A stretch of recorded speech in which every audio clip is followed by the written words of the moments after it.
going to ask President Bukele to help return the man who your administration says was mistakenly deported. The man who was mistakenly deported to El Salvador? Well, let me ask Pam, would you answer that question? Sure, President. First and foremost, he was illegally in our country. He had been illegally in our country. And in 2019, two courts, an immigration court and an appellate immigration court, ruled that he was a member of MS-13 and he was illegally in our country. Right now, it was additional paperwork had needed to be done. That's up to El Salvador if they want to return him. That's not up to us. The Supreme Court ruled, President, that if, as El Salvador wants to return him, this is international matters, foreign affairs, if they wanted to return him, we would facilitate it, meaning provide a plane. So will you return him? And you are doing a great job. Thank you. Thank you. Wait a minute. You just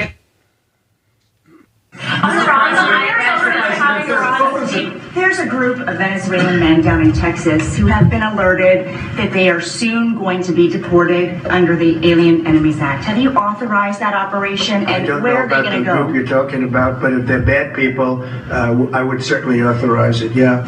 You know, I won an election in a landslide. We won all 7 swing states. We won by millions of votes. We won 2,750 districts to 505 districts. 2,750 to 505. That's why the map, when you look at it, is all red.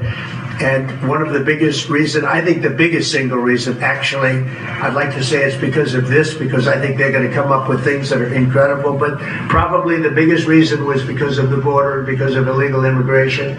And the people of this country want those people out.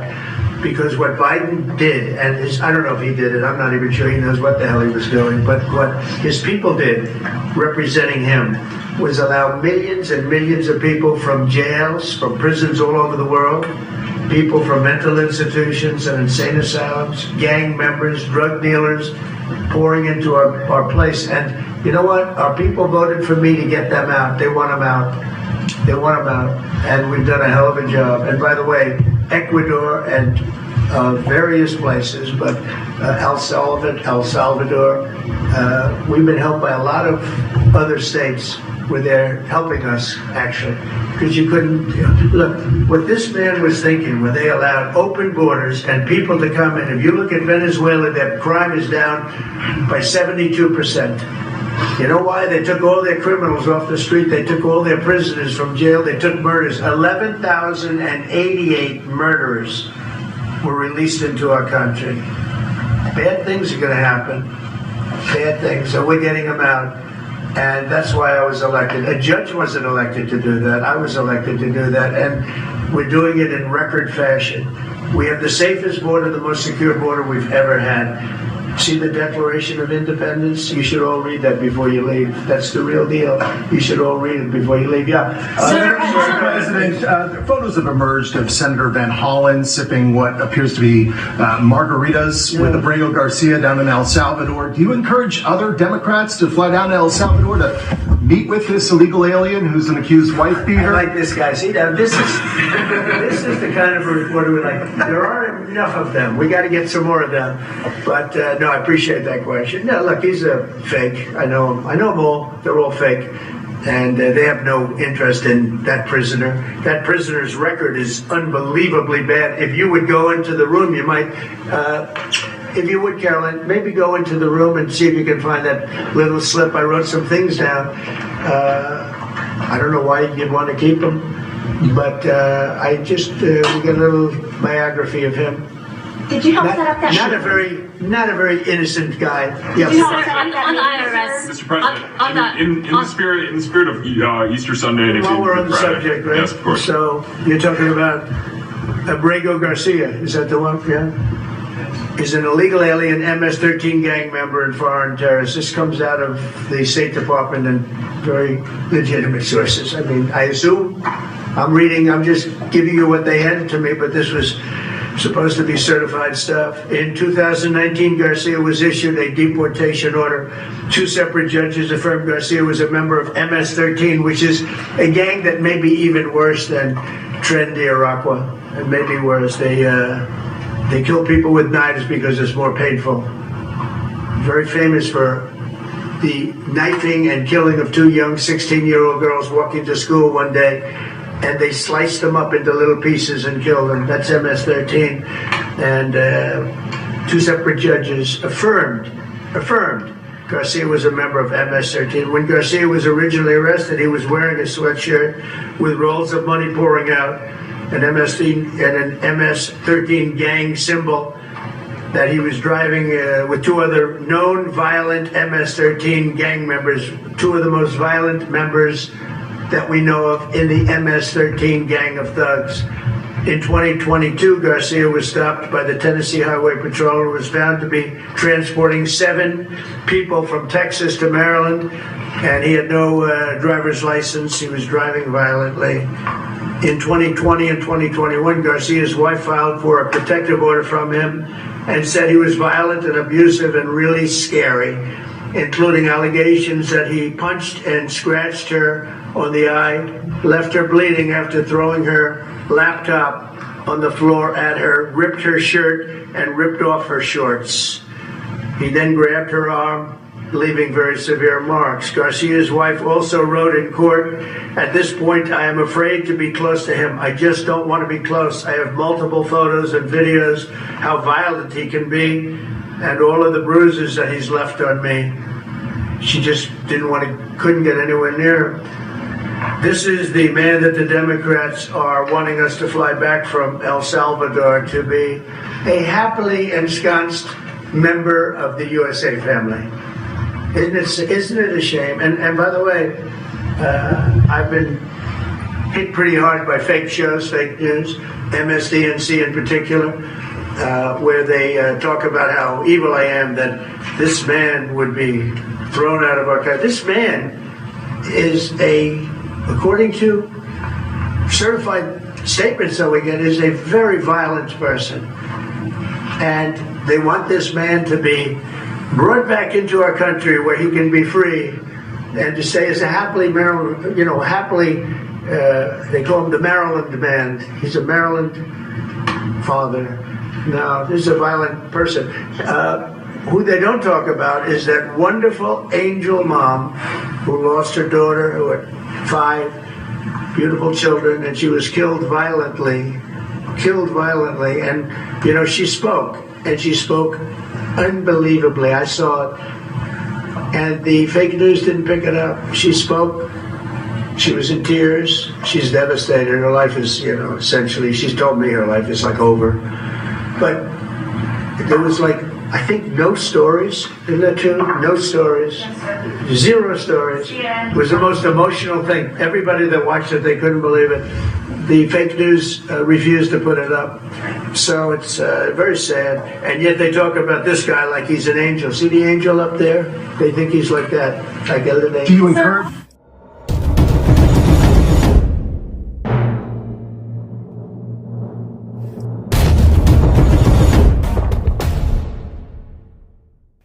Zelensky still deeply wary after his disastrous Oval Office meeting in February. You don't have the cards right now. Tonight, one glimmer of hope.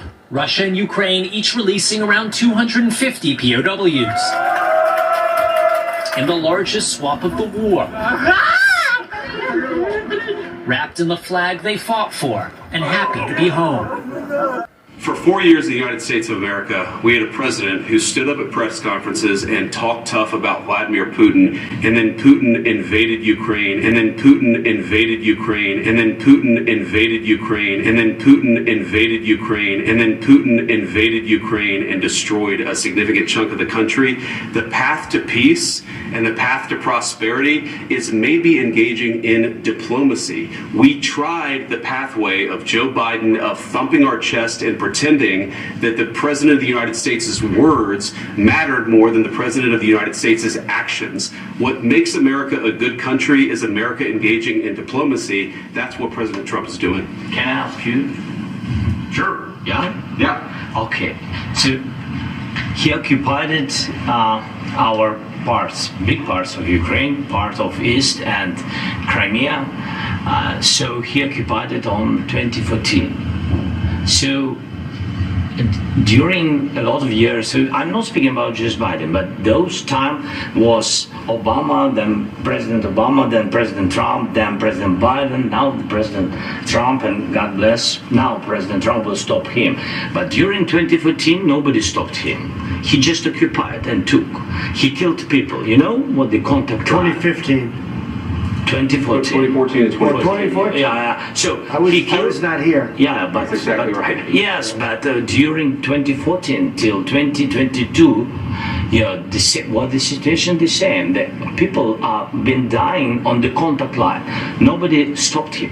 You know that we had conversations with him, a lot of conversation, my bilateral conversation, and we signed with him. Me, like a new president in 2019, I signed with him the deal. I signed with him, Macron and Merkel. We signed ceasefire. All of them told me that he will never go. We signed him with gas contract.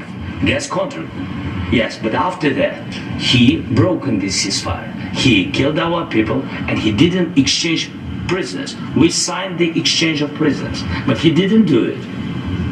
What kind of diplomacy, JD, you are speaking about? What do you mean? I'm talking about the kind of diplomacy that's going to end the destruction of your country. Yes, but if you Mr. President, with respect, I think it's disrespectful for you to come to the Oval Office and try to litigate this in front of the American media. Right now, you guys are going around and forcing conscripts to the front lines because you have manpower problems. You should be thanking the president for trying to bring an end to this conflict. Have you ever been to Ukraine? Did you say what problems we have? I have been to. Come on. I've actually watched and seen the stories, and I know what happens is you bring them on a propaganda tour, Mr. President. No, I haven't been to Ukraine, but I watched the news and I played Call of Duty on Xbox. JD Vance, right there at that moment, you became the world's biggest loser. You suck. This guy's fighting a real war. The way you guys treated Zelensky on this day was so disrespectful. And by the way, JD Vance, this next guy, he's an asshole too, but at least he's been in Ukraine 2 times more than you. We also have new reporting tonight on the alleged assassination attempt of then-candidate Donald Trump. What the suspect at the president's Florida golf course on that day allegedly tried to get his hands on before that day, including anti-aircraft weapons. Here's Pierre Thomas.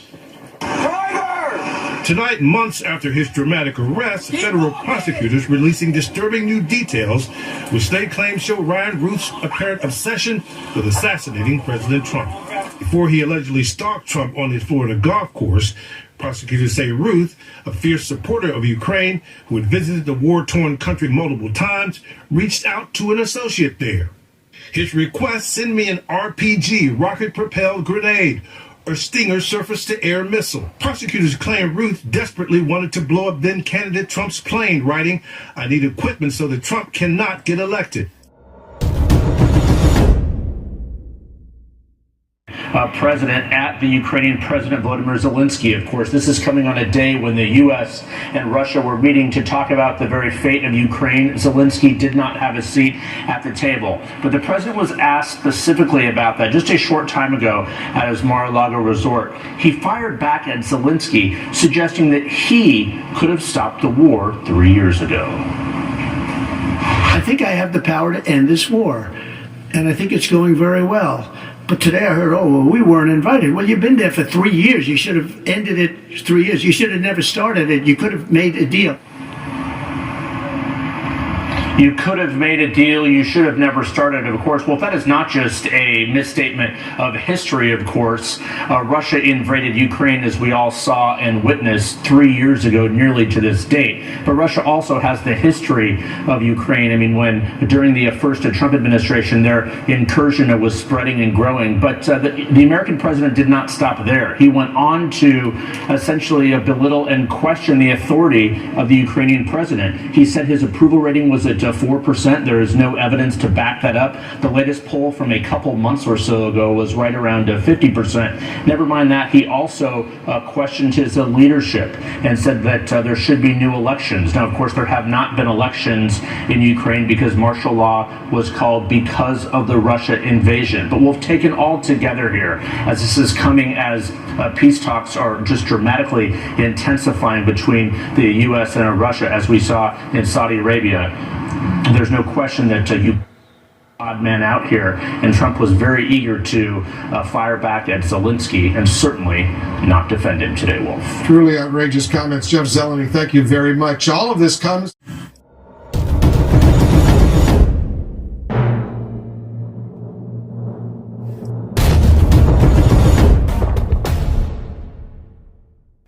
In what has become an almost regular weekend event, massive protests once again popped up in major cities across the country today. People rallying against President Trump and his agenda. It comes after the Supreme Court stepped in early this morning to halt a new round of deportations. Vaughn Hilliard has more. Tonight, protests across the country, from Denver to Midtown Manhattan,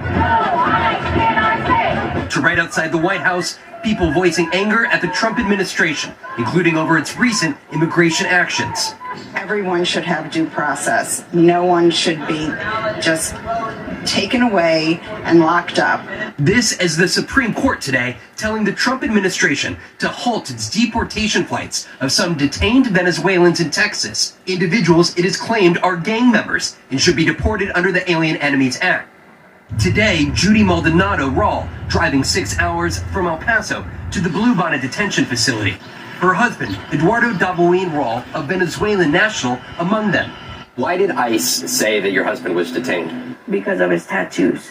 In this video she shared, her husband making a plea hours before his then imminent deportation and denying he is a member of the Tren de Aragua gang, saying we are simply being unjustly judged because of our tattoos.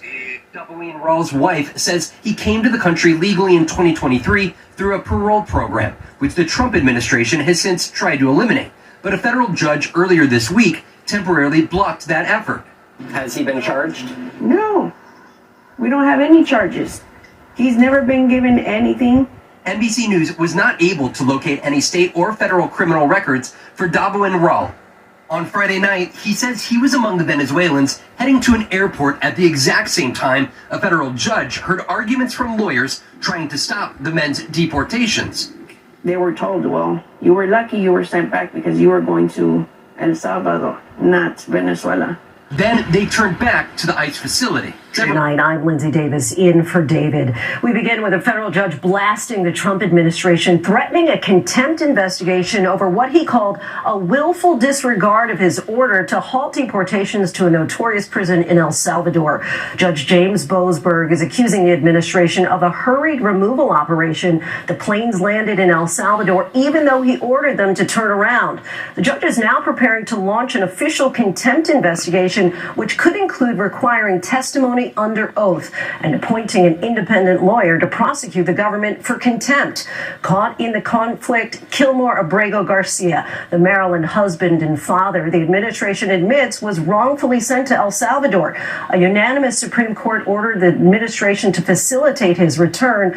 Today, the White House said he will never live in the United States again. In his ruling on contempt, Judge Boasberg wrote, the willful disobedience of judicial orders without consequences would make a mockery of the Constitution itself. ABC's senior political correspondent Rachel Scott leads us off from the White House. Tonight, a dramatic escalation in the battle between the White House and the courts.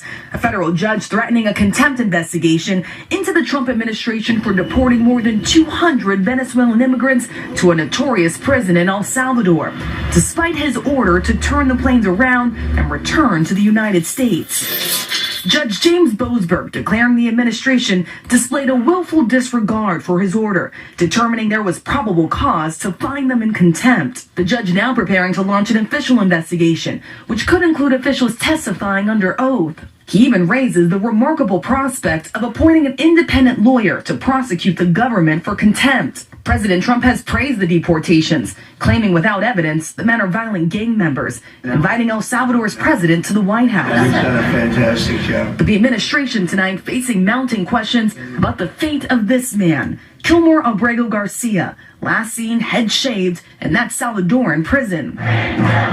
Abrego Garcia, an undocumented immigrant from El Salvador, was working and living in Maryland with his American wife and children when he was put on that plane because the government made an administrative error, a mistake they acknowledge. Tonight, the Trump administration resolute that Kilmar Abrego Garcia is not coming back to the United States despite a Supreme Court order to facilitate his return from a notorious El Salvador prison. The White House posting this taunt on social media, directed at Senator Chris Van Hollen, who met with Abrego Garcia Thursday night and posted this picture of the meeting. On Truth Social, President Trump said the senator, quote, looked like a fool, insisting Friday voters approve of his immigration actions, which are facing several challenges in court. We're getting them out, and that's why I was elected. A judge wasn't elected to do that. I was elected to do that, and we're doing it in record fashion. The White House claims Abrego Garcia was a member of the violent MS-13 gang, citing police reports. His family denies that. Abrego Garcia has no criminal convictions in the U.S. or El Salvador. His wife, overjoyed to see new images of him. The most important thing for me, my children,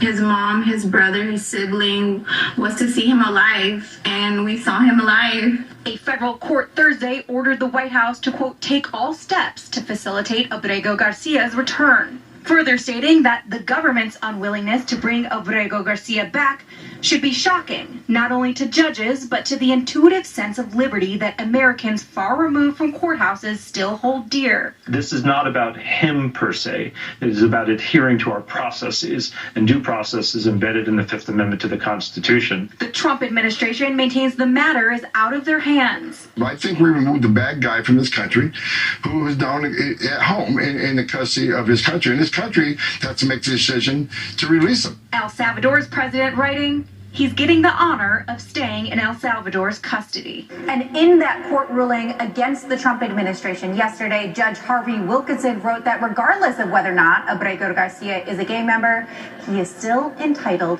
to due process. Melanie Znona, NBC News, Washington. She's not lying about MS-13 in Virginia and Maryland.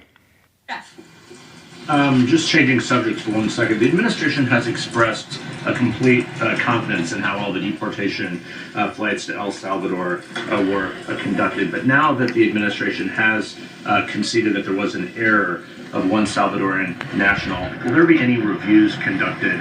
And does the president express any thoughts on the one error that was disclosed in court last night?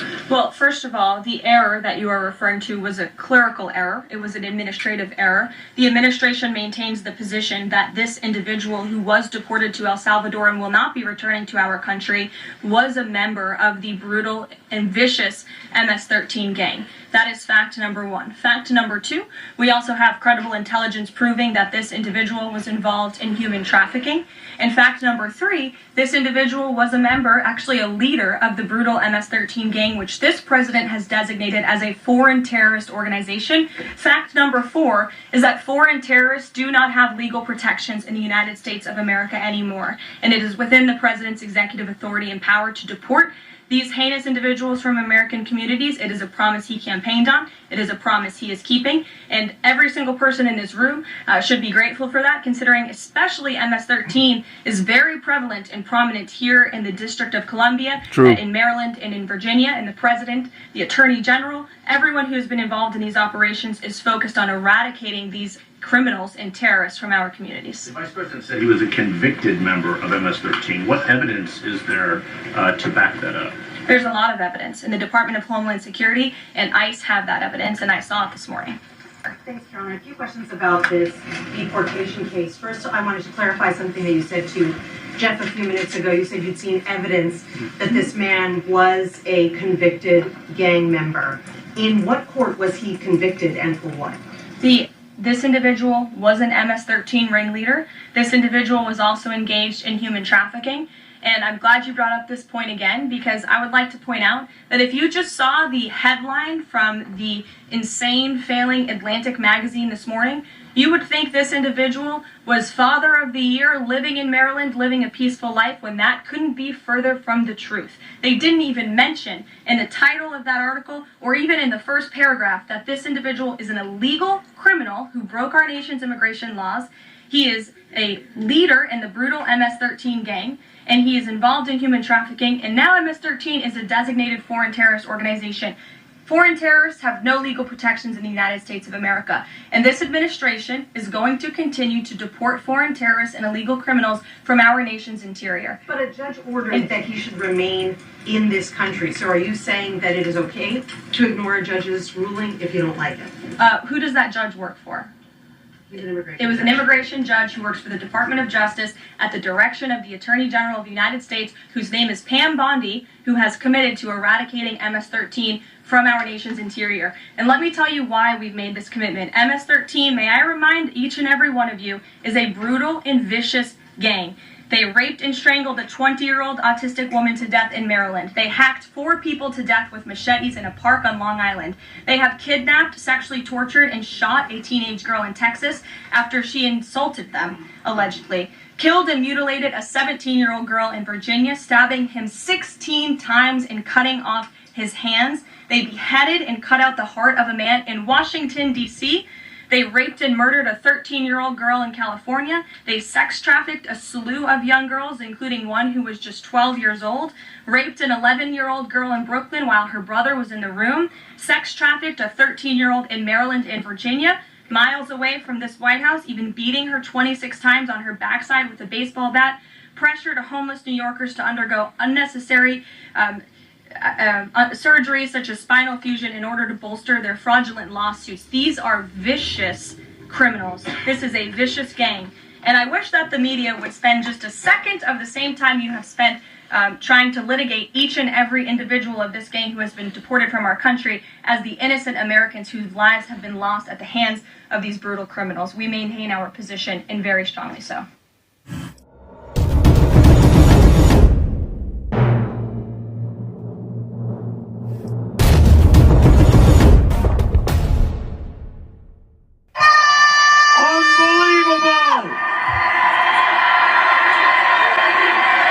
There are people a half a mile away.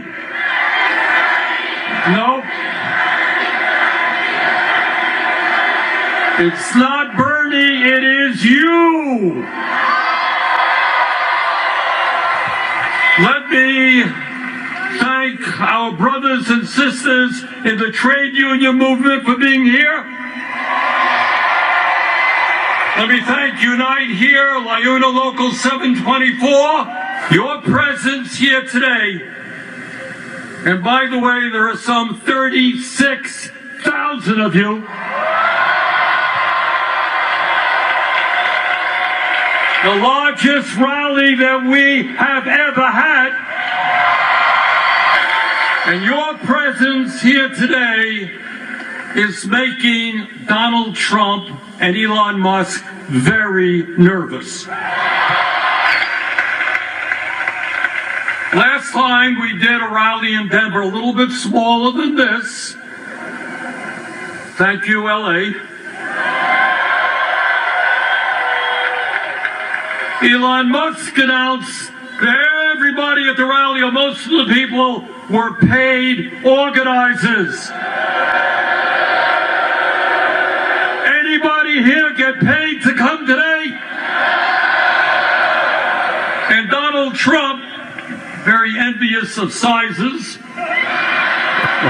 he said, well, Bernie has rallies of 2,000 or 3,000 people, can't compete with Trump. He lied. So I invite the president to come to LA. Tell the people here why you think it's a great idea to cut Medicaid and nutrition and health care so you can give tax breaks to billionaires. The people of LA would love to hear that.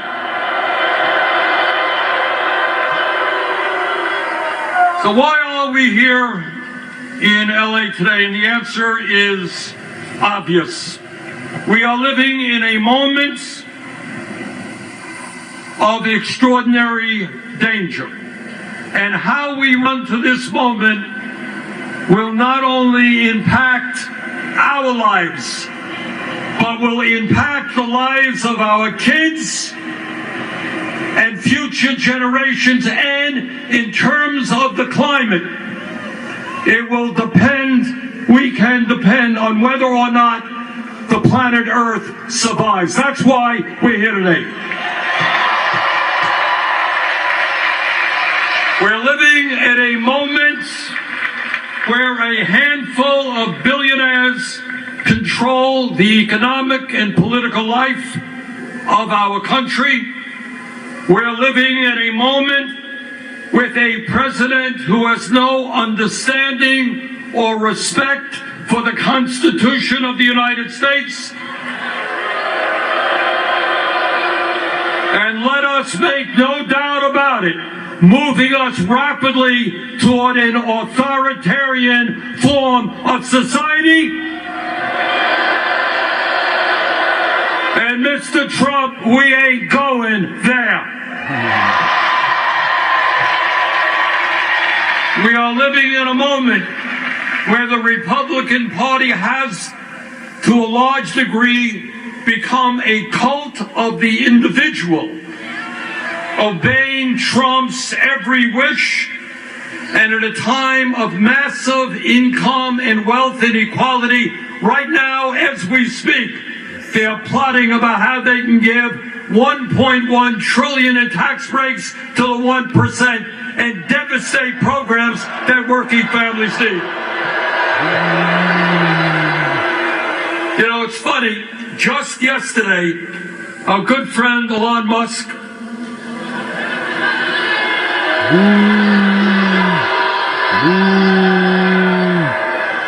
Mr. Musk sent out a tweet, and in essence, he said, you know, Bernie Sanders has been talking about the growth of oligarchy year after year after year. Well, Elon, you're damn right. That's what I've been talking about.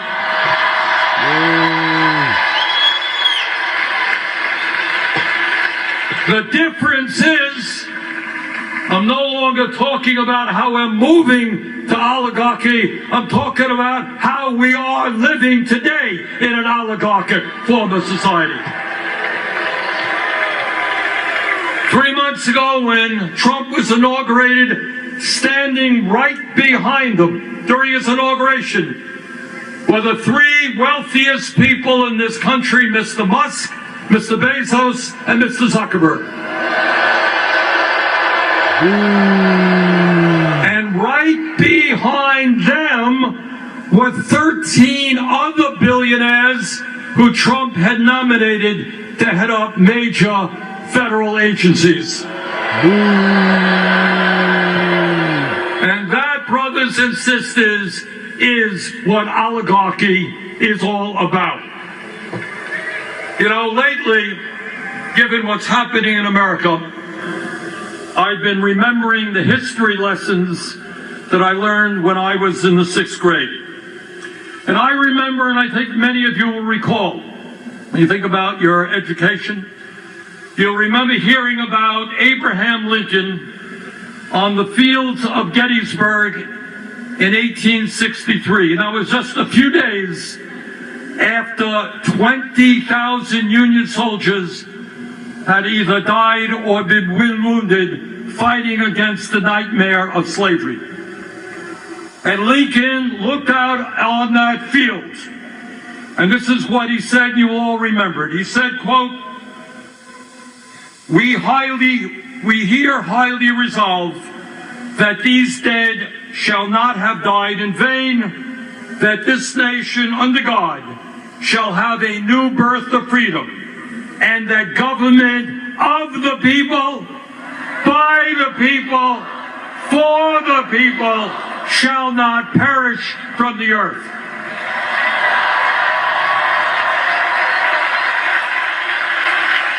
And that is precisely why we are here today, to make sure that government of, by, and for the people does not perish, and that we do not become a government of the billionaire class, by the billionaire class, and for the billionaire class. The American people do not want the richest guy on earth running all over Washington, D.C., decimating the Social Security Administration, making it harder. It's the richest guy on earth, making it harder for old people with disabilities to get the benefits that they paid into. Proposing to lay off 83,000 workers at the Veterans Administration. Denying the health care that the men and women who put their lives on the line to defend us deserve. Slashing the Department of Education. Decimating USAID, which, by the way, means that hundreds of thousands, if not millions, of the most desperate people in this world will die as a result. And when we talk about oligarchy, it is not just economics.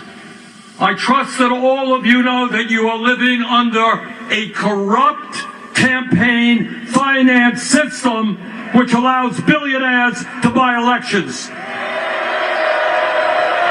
Don't tell me about democracy when Musk himself can put $270 million to elect Donald Trump and then get rewarded with the most important position in government.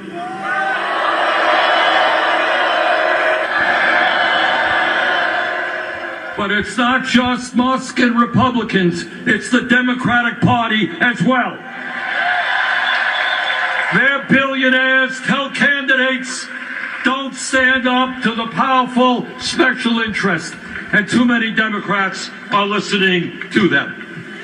And that is why if we want to preserve democracy in America, we've got to overturn this disastrous Citizens United Supreme Court decision. And we're going to move to public funding of elections. In America, one person, one vote, not billionaires buying elections. And let me tell you something about the oligarchs. They are very, very religious people. But their religion is not based on doing unto others as you would have them do unto you. Their religion is based on greed, greed, and more greed. All over this country, in Vermont, California, all over this country, we have a serious problem with drug addiction, with alcoholism, with other forms of addiction. But in my honest opinion, the most serious addiction crisis we face is the addiction of the oligarchy toward greed.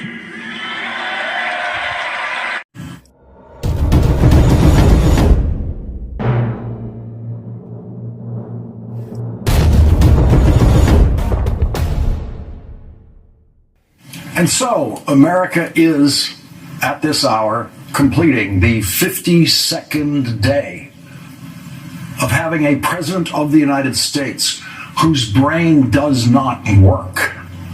Donald Trump's brain is broken, badly damaged, as he exhibits every day. And once again today, Donald Trump said something that would have gotten any other president rushed to the hospital for a neurological examination and an evaluation for dementia, for starters. That's where they would have begun.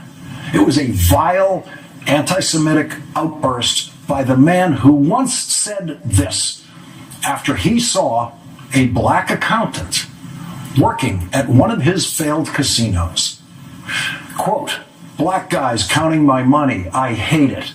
The only kind of people I want counting my money are short guys that wear yarmulkes every day." Those are the kind of people I want counting my money.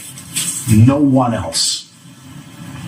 That is how the anti-Semitic president of the United States sees Jewish men. Little short men who wear yarmulkes every day. That's Donald Trump. Donald Trump spewed this demented poison today. What the poison we will get to. It came out of him in response to this question. Are you planning to lower corporate taxes to match islands? Well, we are planning to lower taxes, yeah, if the Democrats behave, but the Democrats have no clue. Are you planning to lower corporate taxes like Ireland? There's Donald Trump sitting in the Oval Office today with the head of the Irish government, asked a question about corporate taxes in Ireland and the United States, which then got him rambling on for a few completely irrelevant paragraphs that could never be called an answer.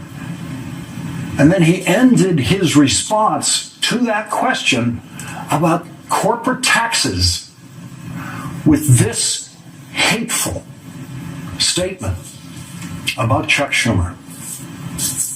Schumer is a Palestinian as far as I'm concerned. You know, he's become a Palestinian. He used to be Jewish. He's not Jewish anymore. He's a Palestinian.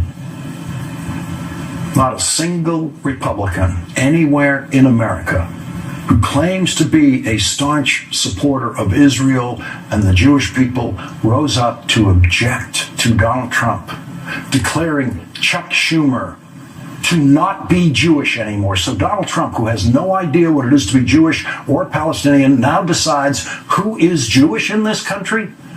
Only in his own perverse, deeply perverse brain could he do that.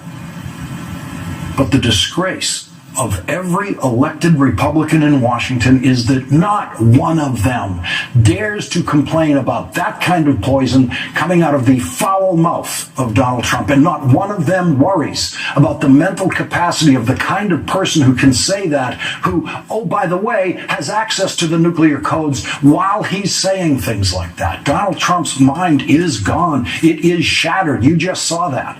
There is no recognizable neurological function going on there, Trump, because Donald Trump, who once said, I have the best words, says things all the time, every day, that make absolutely no sense and frequently are filled with hatred. He's not Jewish anymore. So the United States of America now has a head of state who decides who's Jewish and who isn't. Who else had a head of state who did that? Ever heard of a head of state doing anything like that? You have to be in your 90s to remember the last time the world had a head of state who decided who was Jewish and who was not.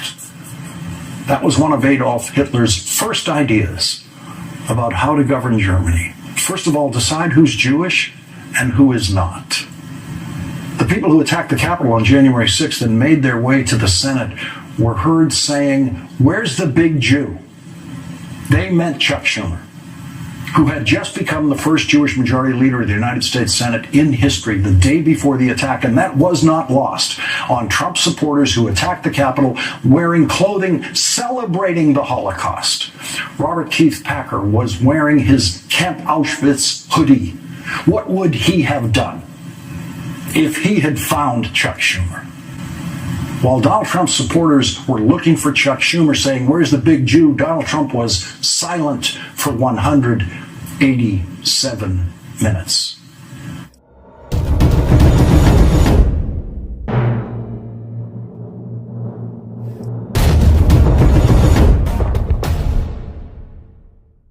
On CNBC yesterday, the normally mild-mannered, very pro-business Steve Leisman used a word I've never heard him use before in his analysis of the economy or the stock market or anything else. It was the word insane, and he applied it to Donald Trump. I'm going to say this at risk of my job, Kelly, but what President Trump is doing is insane. It is absolutely insane. It is about the 8th reason we've had for the tariffs, and now he's saying he's putting 50% tariffs on Canada unless they agree to become the 51st state. That is insane. There is just no other way of describing it. He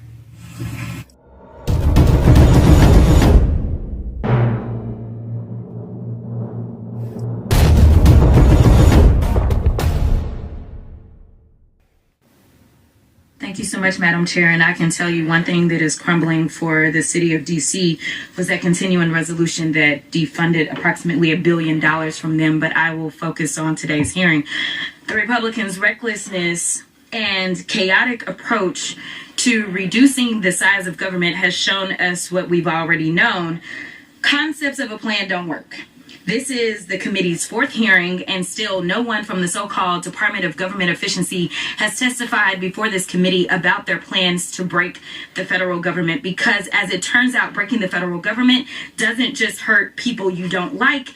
It's not just going to be Democrats who miss out on Medicaid, Medicare, and Social Security, or only Democratic veterans who will miss out on their VA benefits. Their approach will negatively impact all Americans. So it's unfortunate that Republicans have taken a seemingly bipartisan issue and included it as part of their scam to subsidize tax giveaway for billionaires.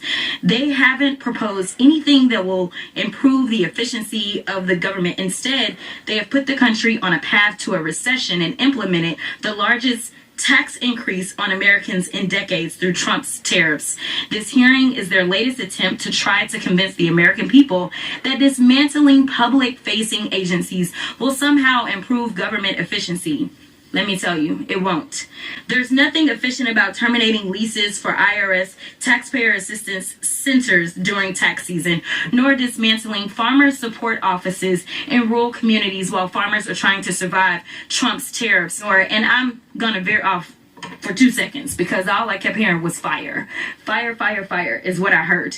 And as I heard fire, it seems like we are talking about an administration that has been hell-bent on firing government workers.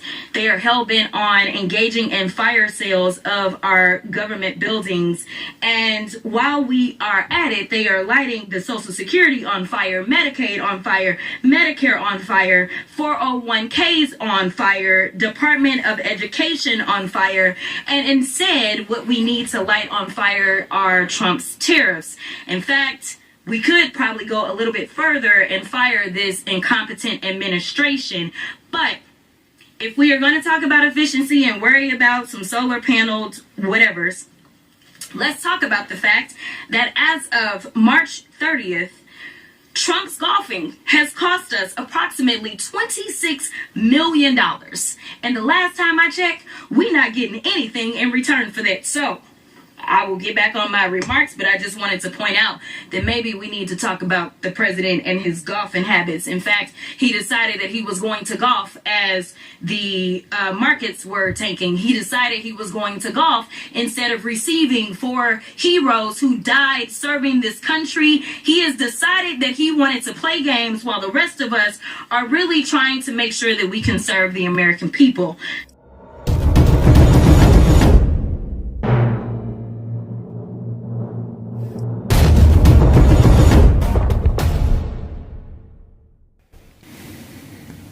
Embarrassing meltdown is in full swing, and I've got some piping hot tea to share with you all in pumps.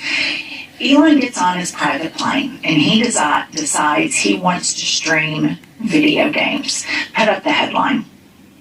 The Daily Beast reports Elon Musk rage quits his favorite game after repeatedly dying amid ruthless cyberbullying in the chat. The Doge chief was predictably terrible at the game, but that was the least of his problems. Less than 5 minutes into the stream, a player logged on and asked Musk if he could, quote, please jerk off Mr. Trump, so he dies of a heart attack. It only got worse from there. For the next hour and a half, Musk sat stony-faced, silence, and blasted techno music while dozens of users with names such as Elon is a pedophile and Elon Musk is pathetic repeatedly spammed the chat to tell him, caps locked, you have no friends and you will die alone. And you will always feel insecure, and it will never go away. And what I have to say about this is these gamers are fighting for democracy more than anyone in Congress. This is the way. These are thin-skinned, emasculated, broken, dumb men that have gamed the system their whole lives. He even tries to cheat at video games. He is completely not respected in the video game community, and he shouldn't be respected in this entire world, and he should be treated like this all day, every day, relentlessly, because he is a Nazi that wants to destroy the United States of America. Good on the gamers. I love you. My oldest son is a huge gamer. He sent me this story, and I have to say, my heart to the gaming community. Goals. You kids have balls. The kids are okay.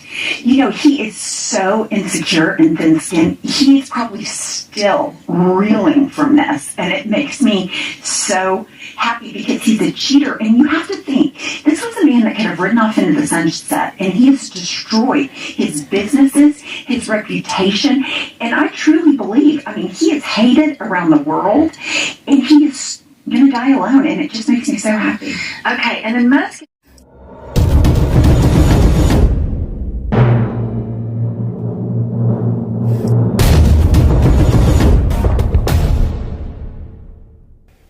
Was a case founded on the facts.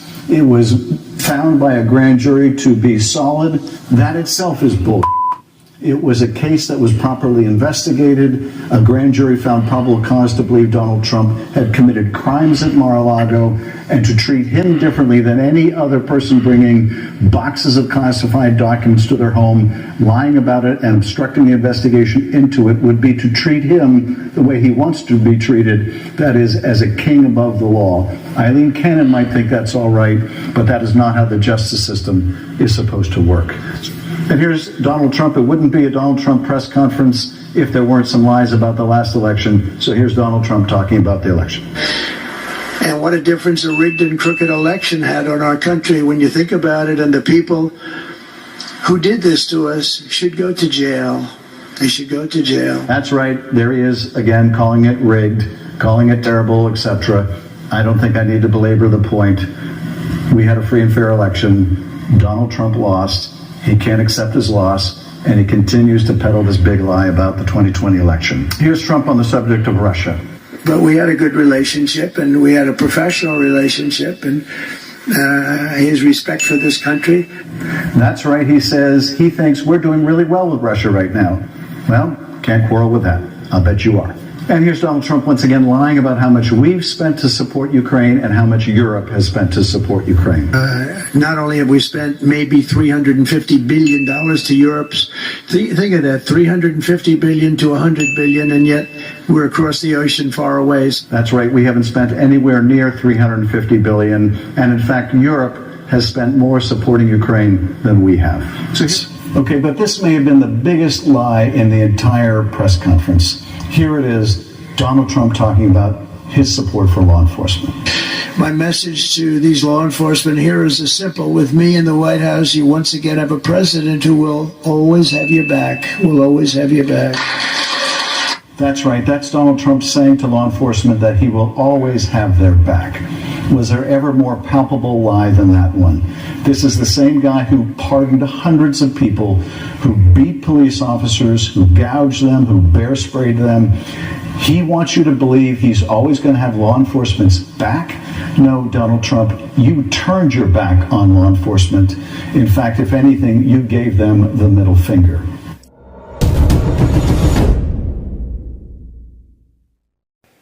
Injunctions that will stop a president's policies nationwide. That has been wildly abused against President Trump, and the Congress had an obligation and responsibility, I think, to step in and make sure that we bring that under control. We also repealed some very damaging Biden-era regulations again this week, and we'll continue that work.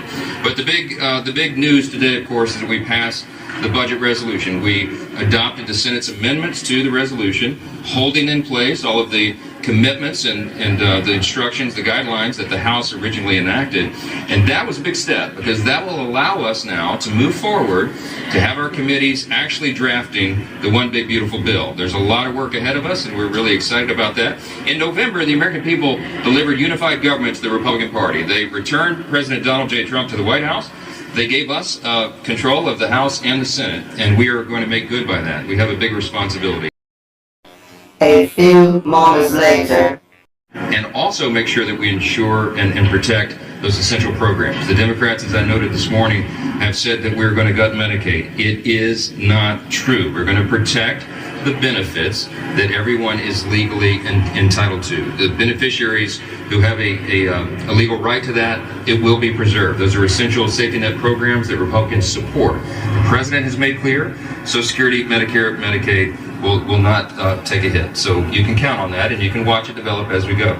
Our other priorities as well. Musk's department is now turning its attention to Social Security. It's recommending closing dozens of Social Security Administration offices around the country and laying off 7,000 people in its workforce. So that's about 12% of its workforce. Although the number of people pulling from Social Security continues to rise. Close to 73 million people get benefits each month. Brace yourself for what may happen to Social Security, which has never missed a benefit payment since the program started nearly 90 years ago. But DOGE is now putting those monthly checks for tens of millions of Americans, who, by the way, have paid into the program, at risk. The former Social Security Commissioner told CNBC, ultimately you're going to see the system collapse and an interruption of benefits. I believe you will see that within the next 30 to 90 days. Now, that may not immediately mean that people stop getting their check, but suppose something goes wrong. Suppose your grandmother doesn't get her check, and she says, okay, I'm going to go to my local Social Security office and get this straightened out. Your local Social Security office has been closed because Elon Musk and his Doge have slashed the payroll. There's nobody there. There's nobody there to answer the phone. I truly believe that they are trying to crater this agency and that they are driving it to a total system collapse that is going to happen a lot sooner rather than later.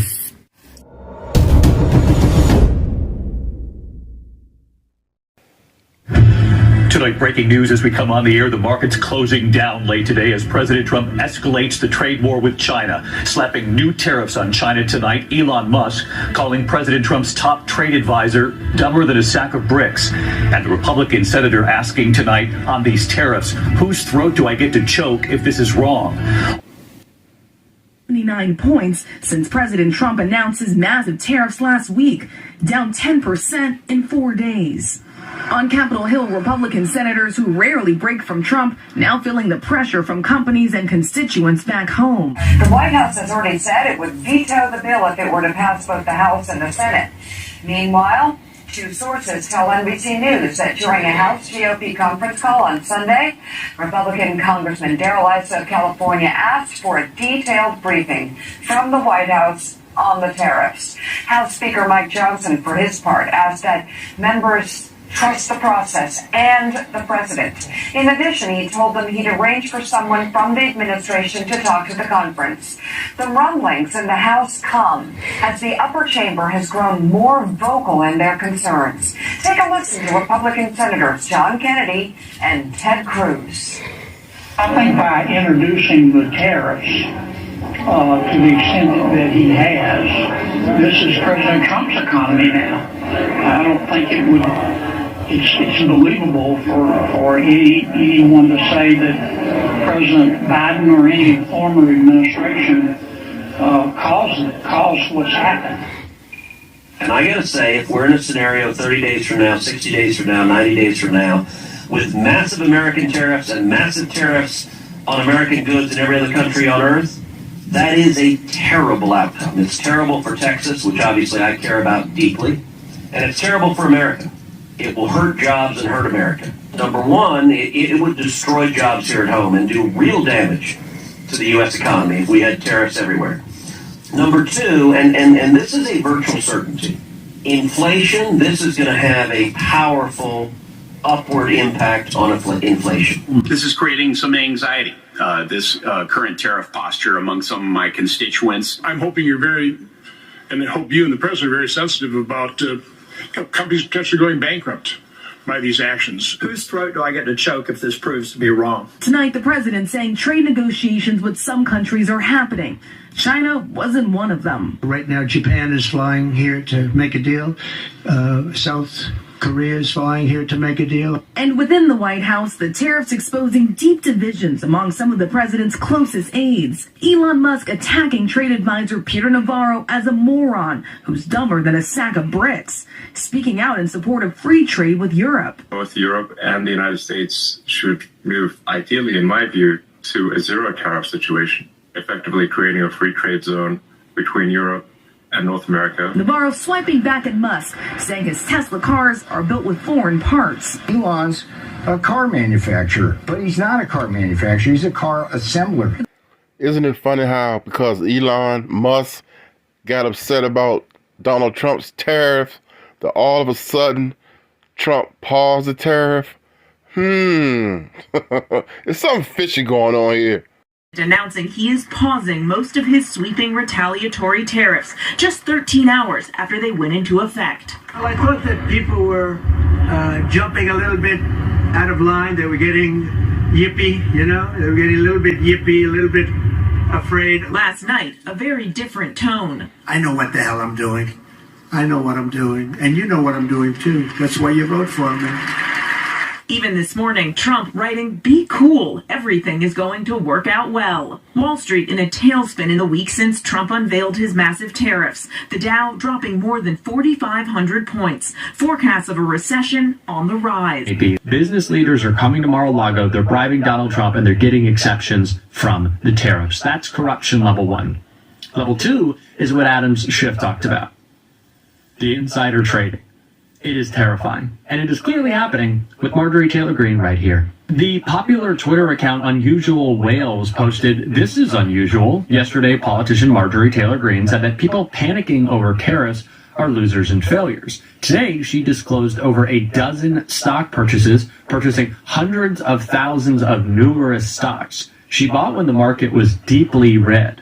Unusual. Well, not really unusual. Marjorie Taylor Greene loves insider trading. After she became the chairwoman of the subcommittee on the Department of Government Efficiency, she thought, how about I pick up about $100,000 in Tesla stock now that I'm overseeing Elon? This is no surprise. This is what Marjorie Taylor Greene does. But what is surprising is we're seeing a response. And we saw it from leader Hakeem Jeffries in this clip right here. We need to get to the bottom of the possible stock manipulation that is unfolding before the American people, including what, if any, advanced knowledge did members of the House Republican Conference have of Trump's decision to pause the reckless tariffs that he put into place.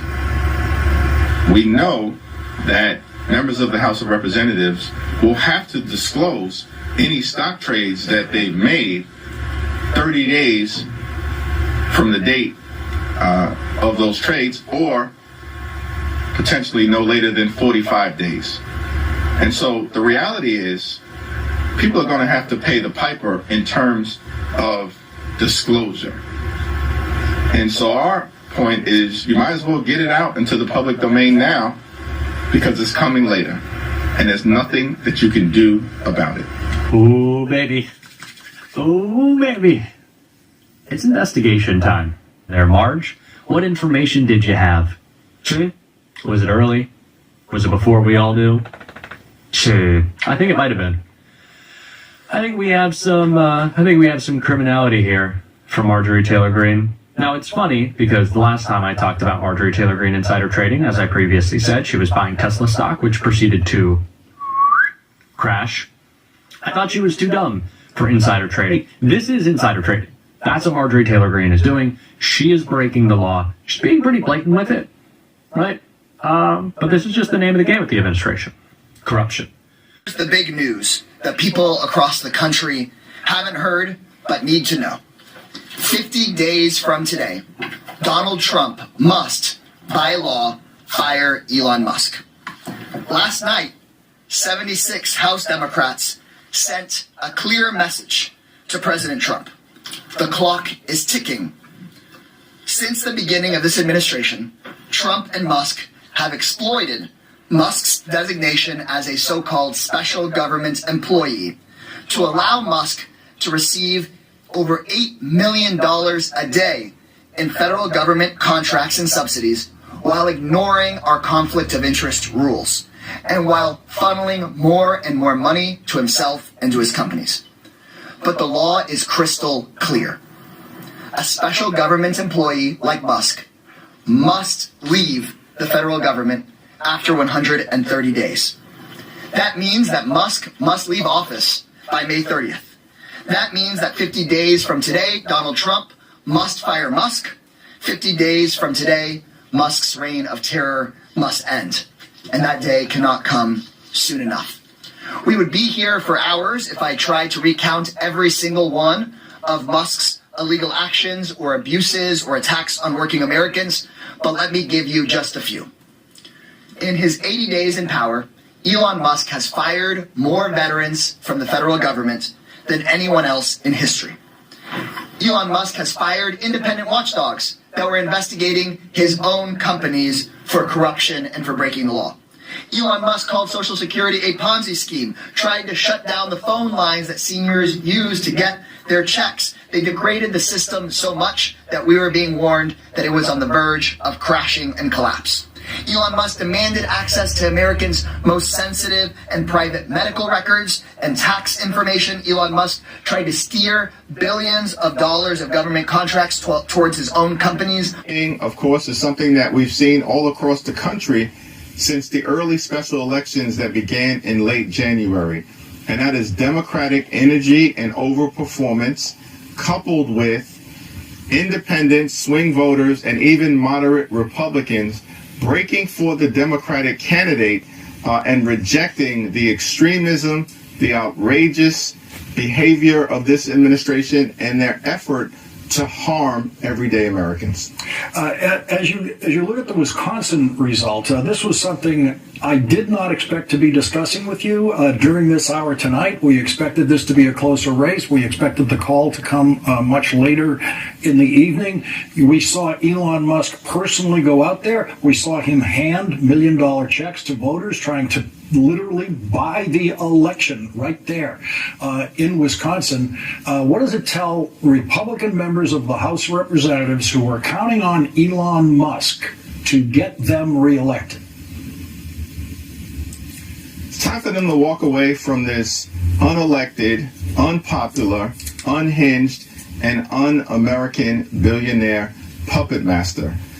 Elon Musk was just rejected decisively by the voters of Wisconsin. He tried to spend his unlimited resources to buy a state Supreme Court seat in Wisconsin, and it failed spectacularly.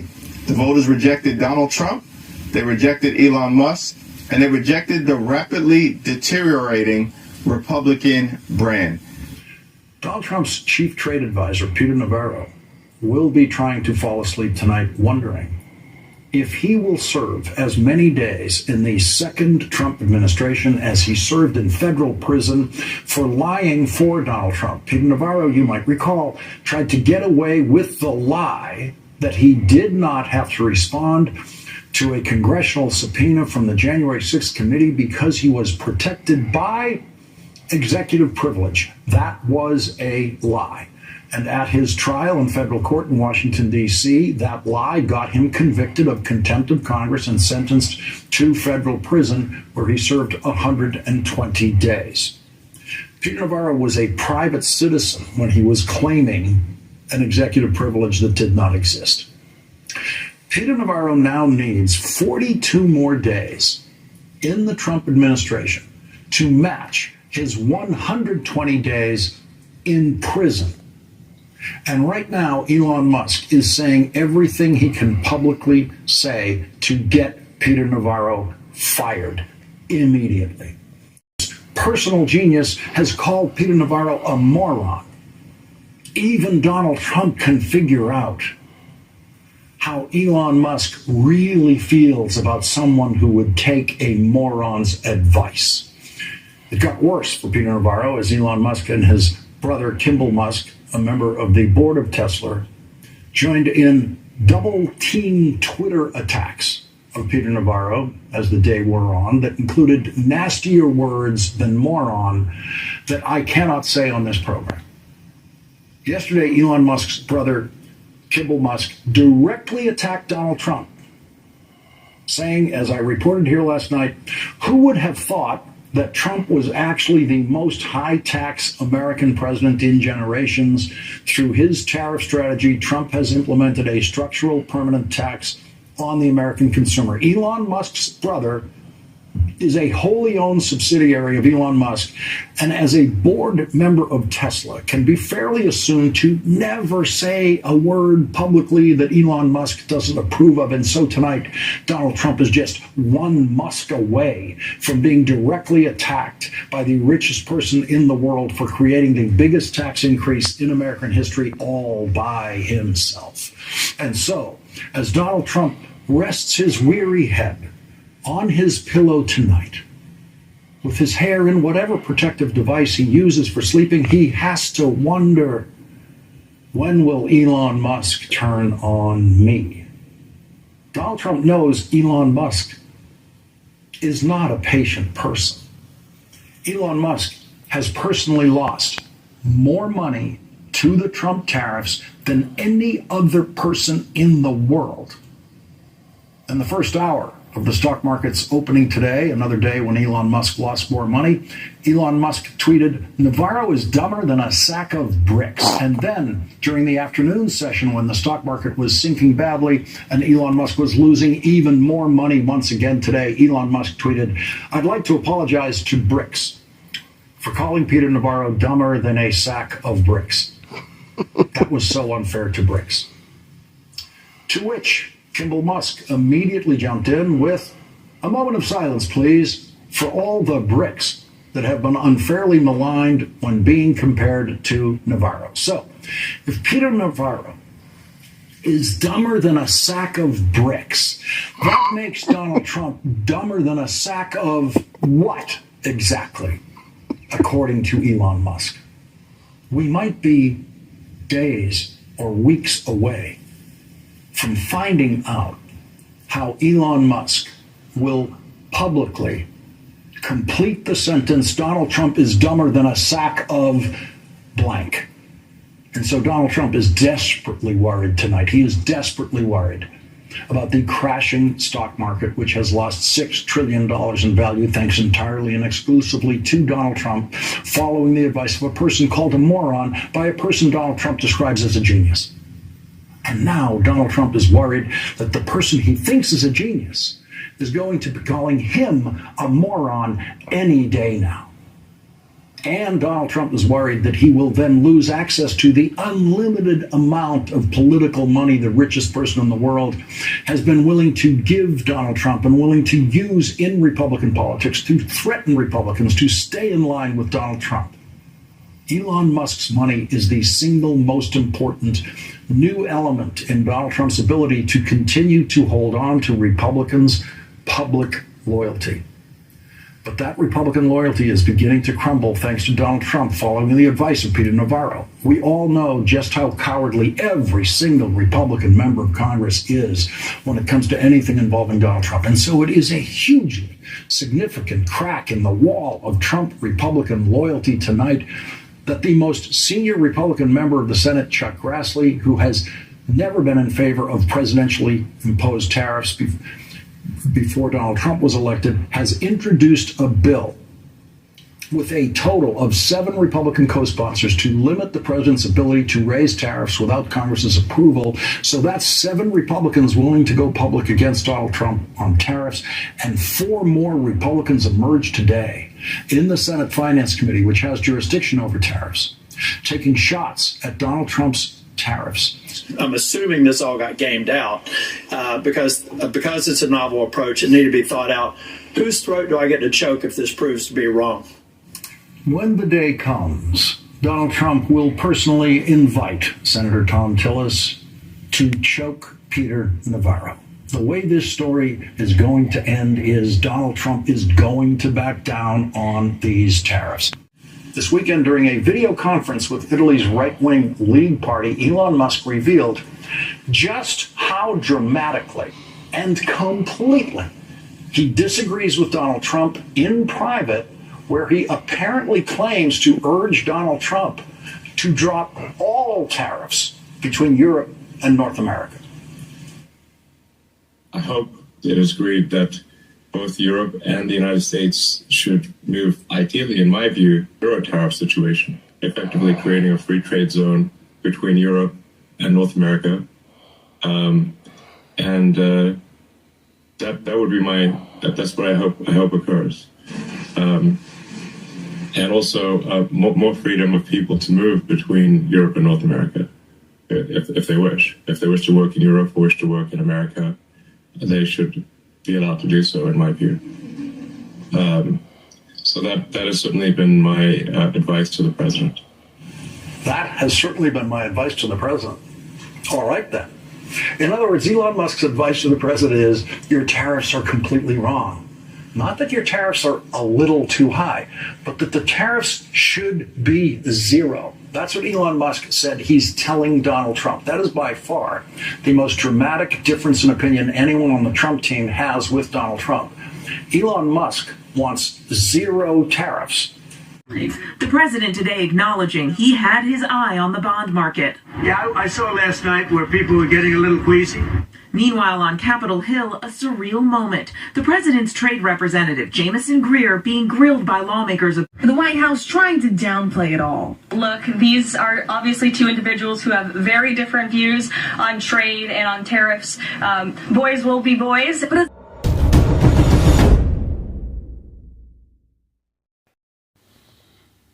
Well, once again today, Donald Trump backed down. Once again today, the man who always pretends he never backs down, never backed down big time. Donald Trump said repeatedly today, and it seemed desperately, quote, I have no intention of firing him. And he was not talking about his unqualified and incompetent Secretary of Defense who shared battle plans with his wife and others, the same Secretary of Defense who promised to stop drinking if he became Secretary of Defense. Donald Trump said nothing today about Secretary of Defense Pete Hegseth. He did not defend Pete Hegseth today. He did not attempt to deny any of the reporting from the New York Times and NBC News about the ways that his Secretary of Defense shared battle plans. In fact, no one in the Trump administration, including Pete Hegseth himself, to this day, to this hour, to this minute, has ever attempted in any way at all to explain, defend, or deny specifically what Pete Hegseth has been accused of doing in sharing battle plans. Hegseth has insisted the information, the details of battle plans were not classified. There was a time when a Secretary of Defense getting caught leaking sensitive information could have, among other things, rocked the stock market and sent it into a downward spiral. But the stock market has no time to worry about an unqualified and incompetent Secretary of Defense who may or may not have stopped drinking when Donald Trump is directly destroying the stock market in bursts of economic policy dementia that have created the most uncertainty the American economy has ever seen. And I mean ever seen, because the uncertainty is based entirely on what will one person's whims be tomorrow or the next day. Donald Trump was, in relatively polite language under the circumstances, basically being accused by the Journal and others of being a dangerous fool and the Wall Street news media for attacking Jerome Powell. And so today, the day after a disastrous day in the stock market, attributed 100% to a statement that Donald Trump made in the morning. Donald Trump, the man who made a living on TV saying you're fired, Donald Trump, the president who has fired more cabinet members and more White House chiefs of staff than any other president in history, Donald Trump, who has fired people he is not legally allowed to fire. That same Donald Trump pretended that everyone at the Wall Street Journal was just crazy to think he would ever try to fire someone he's not legally allowed to fire. To clarify, you have no intention of firing Jerome Powell because your economic advisor, Kevin Hassett, a few days ago said that you and people in the White House were studying this idea of possibly doing that before his term ends. No. Do you have any plans on doing that? None whatsoever. Never did. The press runs away with things. No, I have no intention of firing him. I would like to see him be a little more active in terms of his idea to lower interest rates. This is a perfect time to lower interest rates. If he doesn't, is it the end? No, it's not. But it would be good timing. She could have taken place earlier. But no, I have no intention to fire him. I have no intention to fire him. I have no intention to fire him. Saying it as many times as he could say it. He could have said, I have no legal authority to fire him, because he doesn't. And Jerome Powell knows that, which is why Jerome Powell has said publicly that he knows he cannot be fired and would not leave if Donald Trump ever tried to illegally fire him. So there is one person in America more powerful than Donald Trump tonight, and that is Federal Reserve Chairman Jerome Powell, and Donald Trump knows it. Any Federal Reserve chair would be more powerful than any president on matters involving the workings of the Federal Reserve and the setting of interest rates. Every president before Donald Trump has always known that they have no power over any of that. And so now, the humiliated clown, Donald Trump, who has been the subject of some of the finest economic editorial writing the Wall Street Journal has ever done, has decided that it's time to back down and desperately assure Wall Street, I have no intention of firing him. It's doing two things that no president has ever been stupid enough to do before. One, predict a recession, and two, blame it on the chairman of the Federal Reserve, who he was publicly insulting. The trouble for Donald Trump is everyone on Wall Street thinks Jerome Powell is good at his job, and everyone on Wall Street now realizes that Donald Trump is much worse at his job than they ever expected him to be. Donald Trump's tariff dementia was bad enough. But then came the trading day yesterday that the Wall Street Journal labeled the Fire Jerome Powell Market Rout. That was the Wall Street Journal headline on Monday night. Donald Trump was, in relatively polite language under the circumstances. But I want to talk about Doge for a second. Okay, I know there's been a lot of people there's been some freak out, there's been some concern, there's been a lot of emotion. And I would just tell you, do I want to make our government more efficient? Do I want to be able to do a little more with a little less? Because then I put more money into the great work that we do. Yeah, I want to do that. But you can't do that without good people, right? And so, though I want us to be more efficient, I also look, and as I think of Doge cutting things, I don't know about that elsewhere, but we actually build things here, right? You can't cut your way to a new road. You can't cut your way to a new bridge. You can't cut your way into a new air traffic control system. So we're actually going to build in this department. And if I don't, and you don't all build with me, the president's going to come back in probably 4 months and go, where are the roads? Where are the bridges? Where's the airspace revamp? And he's going to give us a very hard time.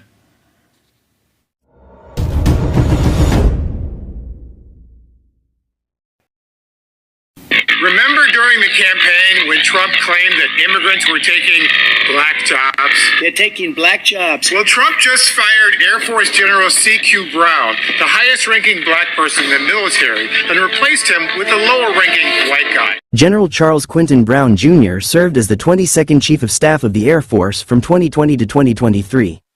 Brown entered the Air Force in 1984 and served as a fighter pilot, where he logged over 3,000 flight hours, including 130 hours in combat. Brown was abruptly dismissed as chairman of the Joint Chiefs of Staff on February 21, 2025 by President Donald Trump and was replaced with Dan Kane. If confirmed by the Senate, Kane would be the first chairman of the Joint Chiefs of Staff to have never served at the rank of 4-star general or admiral. If you haven't noticed, Trump is the one who's taking black jobs. Trump fired Gwen Wilcox, the chair of the National Labor Relations Board, who was the first black woman board member. He replaced Lloyd Austin, the black Secretary of Defense, with an unqualified white Fox News host. Trump purposely misuses DEI as a synonym for unqualified black people, but he hires the most unqualified white people to run the Pentagon. My 2019 resolution is to say things on air that I say off air. I don't think I've washed my hands for 10 years. Really, I don't really wash my hands. Help me!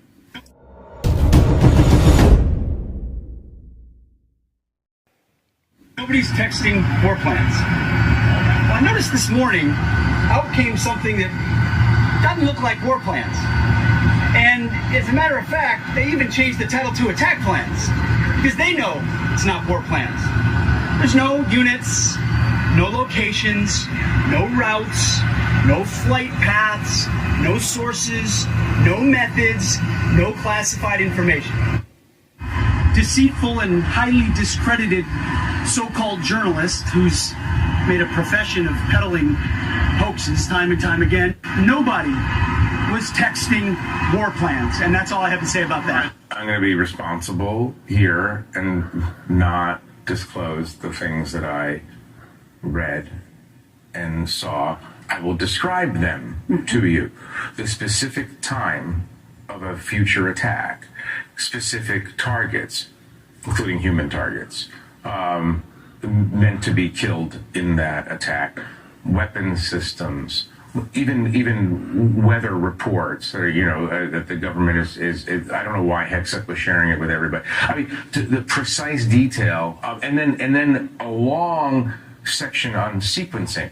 This is going to happen, then that is going to happen. After that happens, this happens, then that happens, and then we go and find out if it worked. I mean, he can say that it wasn't a war plan, but it was a minute by minute accounting of what was about to happen, organized by CENTCOM, Central Command, which is the military oversight group of the Middle East, the broader Middle East. This is their plan, and he was taking their plan and sharing it with a bunch of civilian leaders. It's interesting because as I'm reading it at 11:44 a.m. on Saturday morning, the 15th, seeing that the Houthis are not going to know about this for another couple hours. And you know about it. Well, and I know about it, and I'm thinking to myself, honestly, I'm thinking to myself, well, I'm glad that Mike Waltz didn't invite a Houthi into the group, or a Russian spy, or an adversary of the United States. But put that aside. I'm reading this and I'm wondering, not only why am I reading this, but why would the Secretary of the Treasury need to know the precise attack sequence of this upcoming operation? Again, I don't want to talk about... No accountability and no acknowledgement of a mistake. We are back with Annie, Luke, and Paul. For those of us who have not served, I think you can sort of listen to him and say, is that right? Is that true? For you, having actually spent time, what do you think when you hear him say that? It's bullshit. I'm sorry, I gotta say, that's what it is. Everybody's saying it around the whole country who's ever served in uniform. It's garbage. Everybody knows, back to World War II, loose lips sink ships. Right? He can play word games. He's a master communicator, maybe a master manipulator. But the question, again, is did you divulge anything that could have gotten anybody hurt? And he can't answer that question because he knows he's in trouble there. He's going to continue to try to spin it. I wish we could do a poll. Go to any military base in America and ask them what they think of this situation. If they could talk honestly, they would say it's garbage and they know it.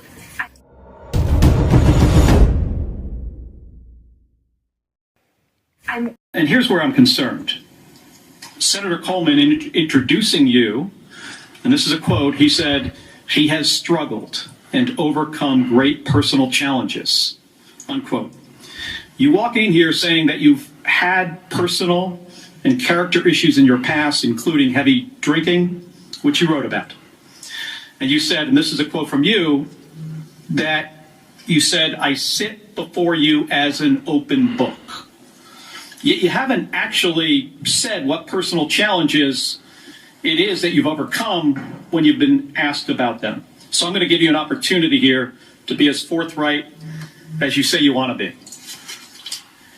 So while leading concerned veterans of America, there were very specific cases cited by individuals about your conduct. I'm going to go through a few of them, and I just want you to tell me if these are true or false.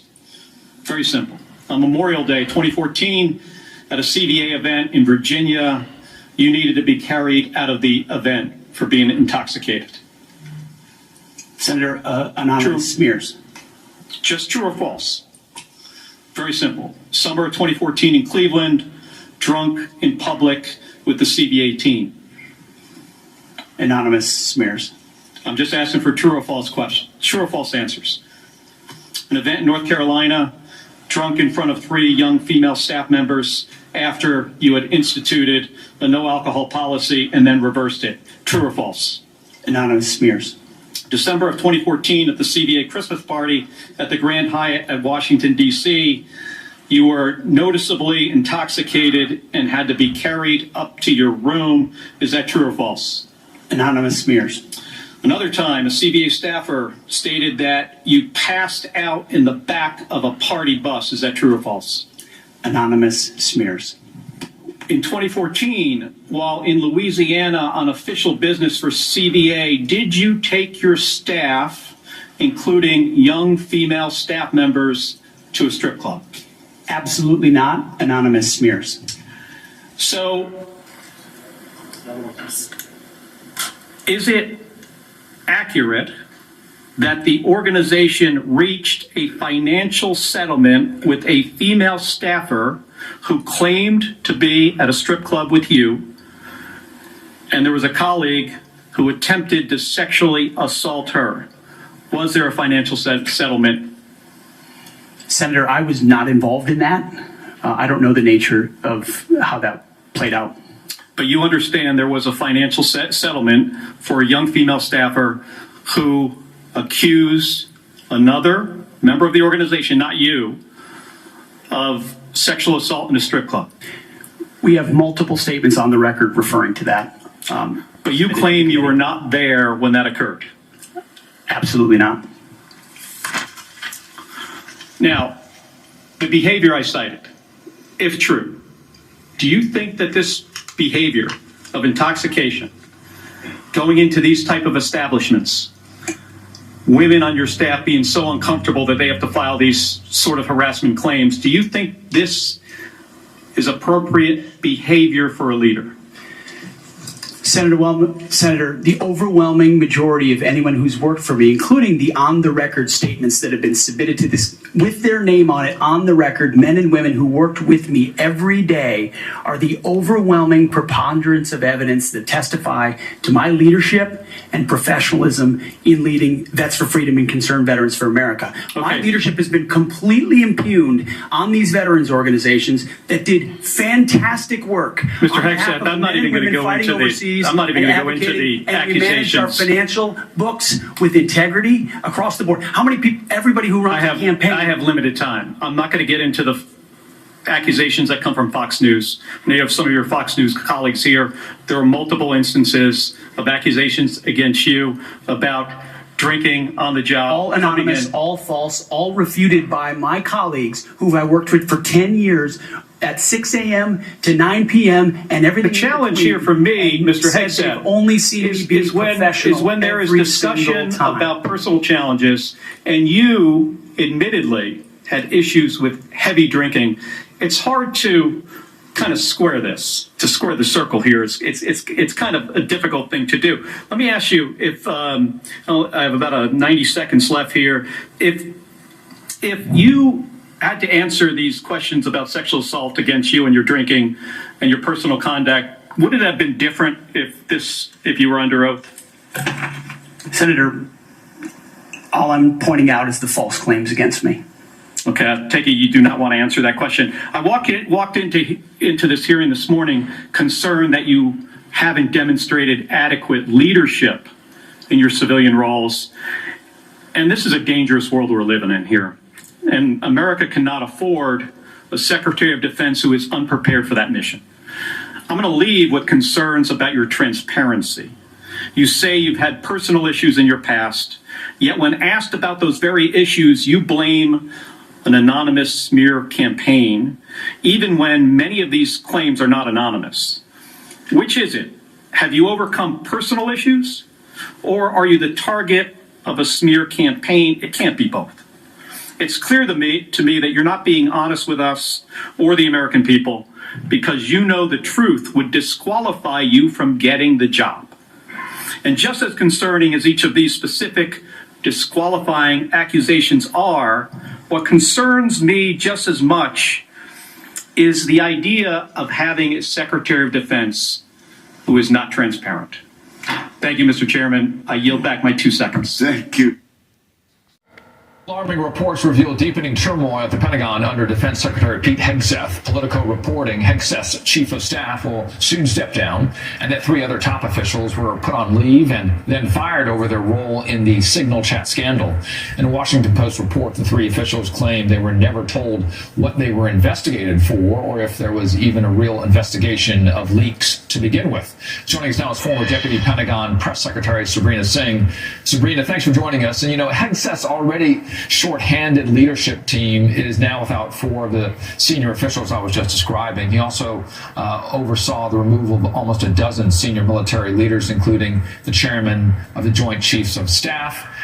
Is this normal new chief, new team, or is there a plus in this? And what is that plus? Well, I mean, quite frankly, no, nothing about this is normal. You don't see an immediate urge of your senior leadership that you have not only elected to be around you, but appointed yourself as a Secretary of Defense. So again, what's being reported too is that these individuals were fired because of unauthorized disclosures, whether that be to the press or elsewhere. And what's ironic here is that the Secretary of Defense, the person who leads, our men and women in uniform and our civilians, also put unauthorized, classified information into a commercial texting app, and yet there have been no consequences for him. He has not been held responsible. He hasn't even, gone before Congress to explain his behavior. So, of course, different circumstances for different people, but nothing about this is normal. And I think, Congress and others should really look into, not only the firings of these individuals, but also, of course, looking into Pete Hegseth. You have people coming out that have worked for him in close positions saying it's a complete shit show. He has no idea what he's doing. Well, no shit, because he ran 2 nonprofits into the ground. He's a white supremacist per his tattoos. But listen to Pete Hegseth this morning, because this is so rich and it just proves irony is dead when it comes to MAGA. When you dismiss people who you believe are leaking classified information, and again, the investigation is ongoing and that will take time, and when the evidence produced, it will go to DOJ, why would it surprise anybody, Brian, if those very same people keep leaking to the very same reporters whatever information they think they can have to try to sabotage the agenda of the president or the secretary? So once a leaker, always a leaker. Okay, pause it right there. I actually agree with Pete Hegseth on this point. Once a leaker, always a leaker. He invites the editor of The Atlantic on the last Signal group chat where he was discussing dropping bombs and other drone strikes against the Houthis. Now we have him with his wife, his personal attorney, and a close group of friends. He's sitting there acting like we need this big investigation to see who's leaking. The leaks are coming from you. You are the person leaking everything because you're putting it on Signal, because you're not going through the proper channels with secure information, because you are wholly incompetent. I don't know why your wife goes to these defense meetings with you. I don't know why she's on Signal group chats. I think it's weird. The whole thing is weird. He sucks. There is no reality that every Republican and every Democrat in Congress should be asking for his resignation. Any other president would have already canned his ass after the first Signal chat. So we're still sitting there. They're saying they're putting out feelers, but are they? Who knows? Because incompetence is their bread and butter. Here we have Mark Kelly regarding this type of security breach, if he were to have done it. Senator Kelly, when you were a Navy pilot, what would have happened to you if you had shared a battle plan with a family member? Yeah, Lawrence, I would have gotten fired. I probably would have been prosecuted under the UCMJ for doing that. This is the most sensitive information we have. They say it's not classified. Of course, this kind of information is classified. Launch time, the platform, as you mentioned, F-18 Hornet, time over targets, information about weapon systems, where they're going. You've got to, this information needs to be so closely held, because if it leaks out, it puts people's lives at risk. And I'll tell you what, when during the first Gulf War, where I was flying combat missions over Iraq, not in any world would I have thought that Dick Cheney was going to release details about our strike. This is unacceptable. And we saw this coming with this guy, right? He wasn't in any way up to the task, up to the job of being the Secretary of Defense. Thank you. This man should be prosecuted, whether it's just apt incompetence or if he is trying to sabotage the military. He has no business running the Department of Defense. He is absolutely, totally unqualified, and his behavior has been treasonous. And why there is not a huge uprising in both houses of Congress is an absolute mystery to me. I don't expect Donald Trump to do the right thing. I don't necessarily expect many Republicans, these national security levers. I mean, Fox News would have to be taken to the emergency room on oxygen if this was going on under the Biden administration. But we're all just sitting here interviewing Pete Hegseth on Fox News like this is normal. It is not normal, people. This is not normal. This man should be prosecuted. He absolutely should be removed from the Department of Defense. Okay, and just when you think the idiocracy of the Trump administration, it's just, it can't get worse. They're such idiots, it cannot get worse.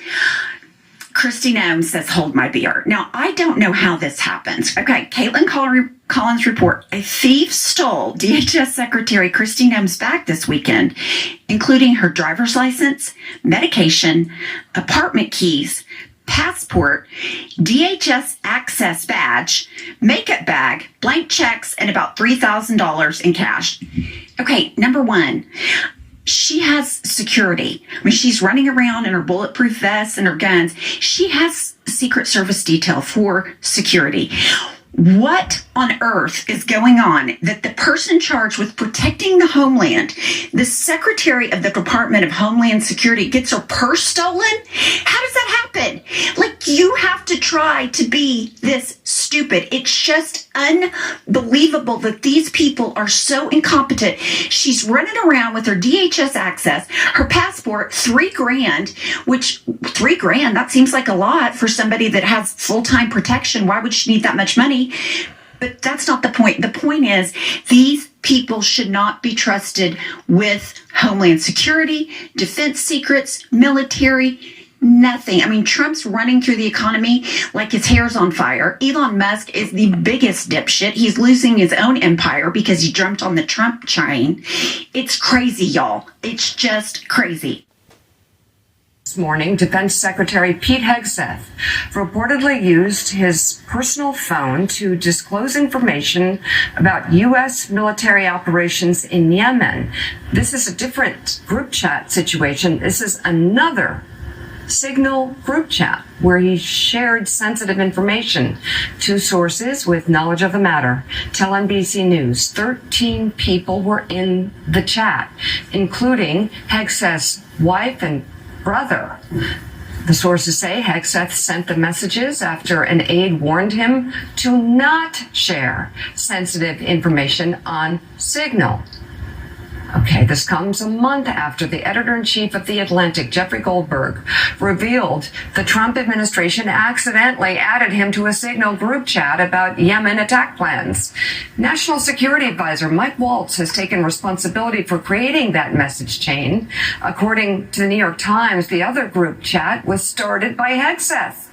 The secretary shared essentially the same information in both groups, including the flight schedules for the military jets that targeted the Houthis. Oh my gosh. The information was reportedly sent to both chats at roughly the same time. What's going on here? 4 people familiar with the chat tell the New York Times that Hegseth's chat was named Defense Team Huddle, and it did not include any other cabinet level officials. It was initially created as a forum for discussing routine, administrative, or scheduling information.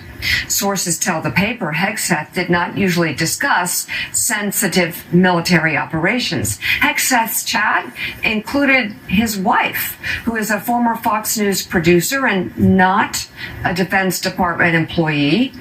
His brother and personal lawyer were also in the chat. They both have jobs in the Pentagon, but it's not known why they would need to know anything about attack plans in Yemen. In a statement, the chief Pentagon spokesperson denied any classified information was shared in either of the Signal chats. Let's bring in one of the reporters of that piece, New York Times reporter Greg Jaffe. Also with us, retired U.S. Army Lieutenant General Mark Hertling. His military career spans more than 3 decades of service. And I almost felt like we were reporting on the first Signal scandal. It seems so similar. Tell us more about who he included in this chat and why perhaps this is the same thing happening all over again.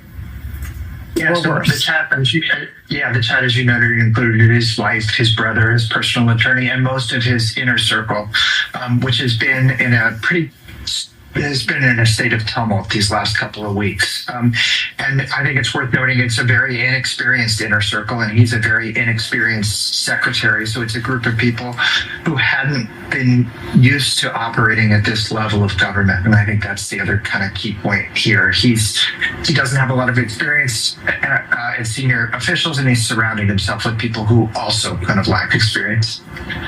You know, General, I was just a little congressman, one of 435. It's an Armed Services Committee. We would get information, and we understood we didn't tell a soul. It didn't tell a soul. Nobody. Not even staff members. Not family, certainly not family members. I'm just curious, you've operated actually on such a higher level where the lives of our men and women in uniform were at risk if information got out. I mean, even on my small level, this is so hard to comprehend. I wonder how shocking it must be for you who understands this sort of recklessness could lead to lost American lives. It is pretty shocking, Joe. What I'll say to you, yes, I've been given information from confidential all the way up to top secret code word. And the rules are when individuals are given access to national security information, intelligence, there are 2 ironclad standards. You protect classified, critical, and sensitive information, and you only share it with those who have a clearance and with a legitimate need to know. And you certainly don't share it with your wife, your family members, or those you're trying to impress. Doing anything else betrays trust, and it violates the standards that all military personnel and most government officials learn. When someone with access to sensitive information passes it to a favored journalist, a friendly voice in the media, a spouse or a family member, someone without clearance, without a key role in the operations, and without a need to know, that's not patriotism, that's performance politics. It's reckless and it's dangerous.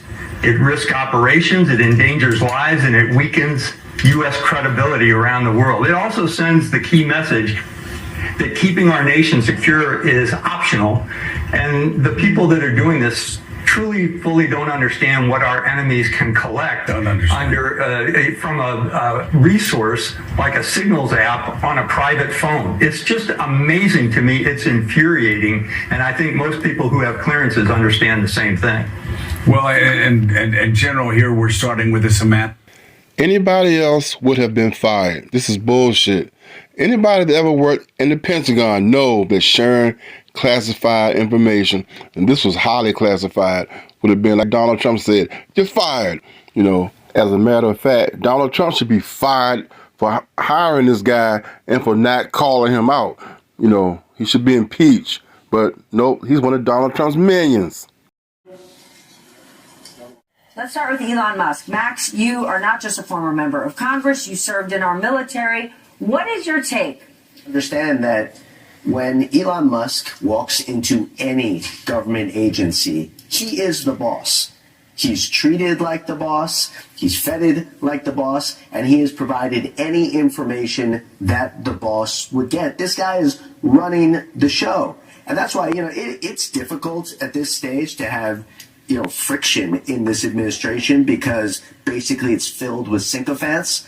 But the people that there's any friction with right now is with Elon Musk because he's literally going to different departments and firing people. And it's actually causing disruption in programs like, for instance, PEPFAR that Donald Trump has said he actually wants to support. This guy is not just, the only thing worse than a vigilante is a vigilante that everyone wants to suck up to because they want his money. And that's what's happening here. He is writing checks as we speak on the hard side and the soft side to just continue to buy off members of Congress, to buy off the president, all while he's padding his pocket with Starlink, SpaceX. He's trying to save Tesla, although we'll see if that's even possible.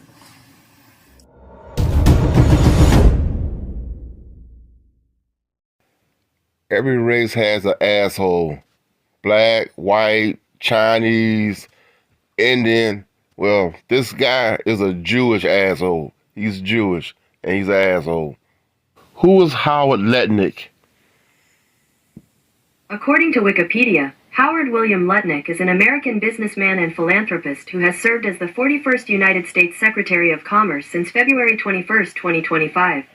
He is the former chairman and CEO of Cantor Fitzgerald and BGC Group. Lutnick succeeded Bernard Gerald Cantor as the head of Cantor Fitzgerald. And he's a Jewish asshole. Let's say Social Security didn't send out their checks this month. My mother-in-law, who's 94, she wouldn't call and complain. She just wouldn't. She'd think something got messed up, and she'd get an expert. A fraudster always makes the loudest noise, screaming, yelling, and complaining. And all the guys who did PayPal, like Elon knows this by heart, right? Anybody who's been in the payment system and the process system knows the easiest way to find a fraudster is to stop payments and listen. Because whoever screams is the one stealing.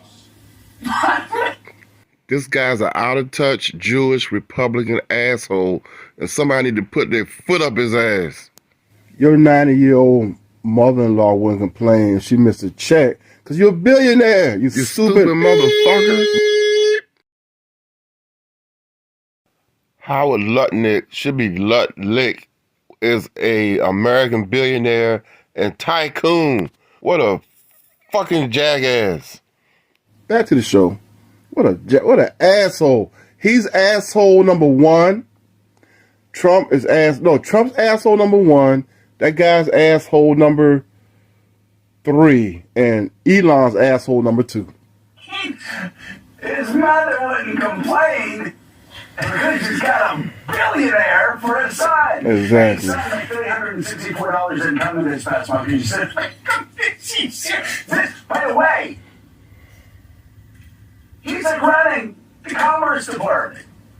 And you get the world's richest man on the planet that's going around, again, firing vets, slashing VA health care, and saying that Social Security is a Ponzi scheme. I'm usually skeptical when people say the campaign ads write themselves. But my God, as I said before, if the Democrats can't do something with this, For real. they should get into the used car selling business. Yeah, they should disband. You can't make anything out of this. You should just. Got plans. Yeah. I honestly, when I saw it,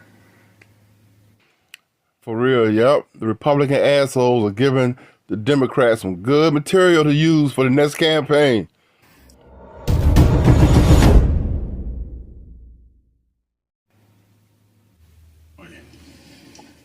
Mr. President, Donald Trump is ruining the economy on purpose.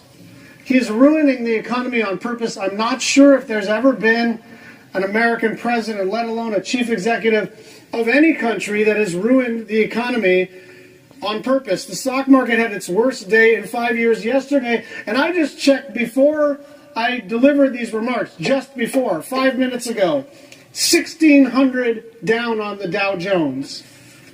The S&P down 5%, NASDAQ 4%, the Russell 5%. What does that mean as a practical matter? It means if you spent all your life working and saving and investing, and you are on the edge of retirement, and let's say you've got $312,000 plus your Social Security income. You just lost 30 grand in 2 days because of Donald Trump. Because of Donald Trump, you lost 10% of what you earned over a lifetime. Now, for Howard Lutnick and Elon Musk and Donald Trump and everybody that surrounds him at Mar-a-Lago, they can ride this out. They can short it, they can buy crypto, they can do all kinds of wonderful things to make sure that they can ride this out. Regular people cannot ride this out.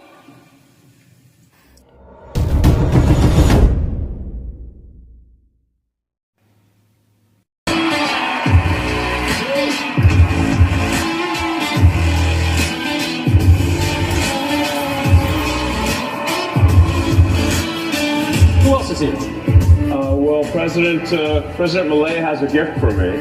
Javier Milei from Argentina. You guys know who that is, right?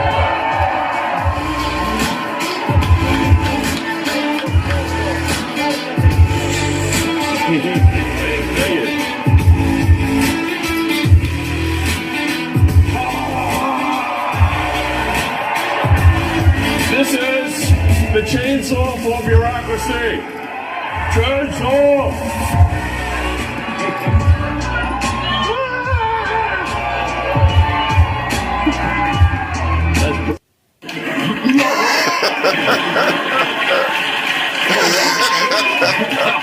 That's funny.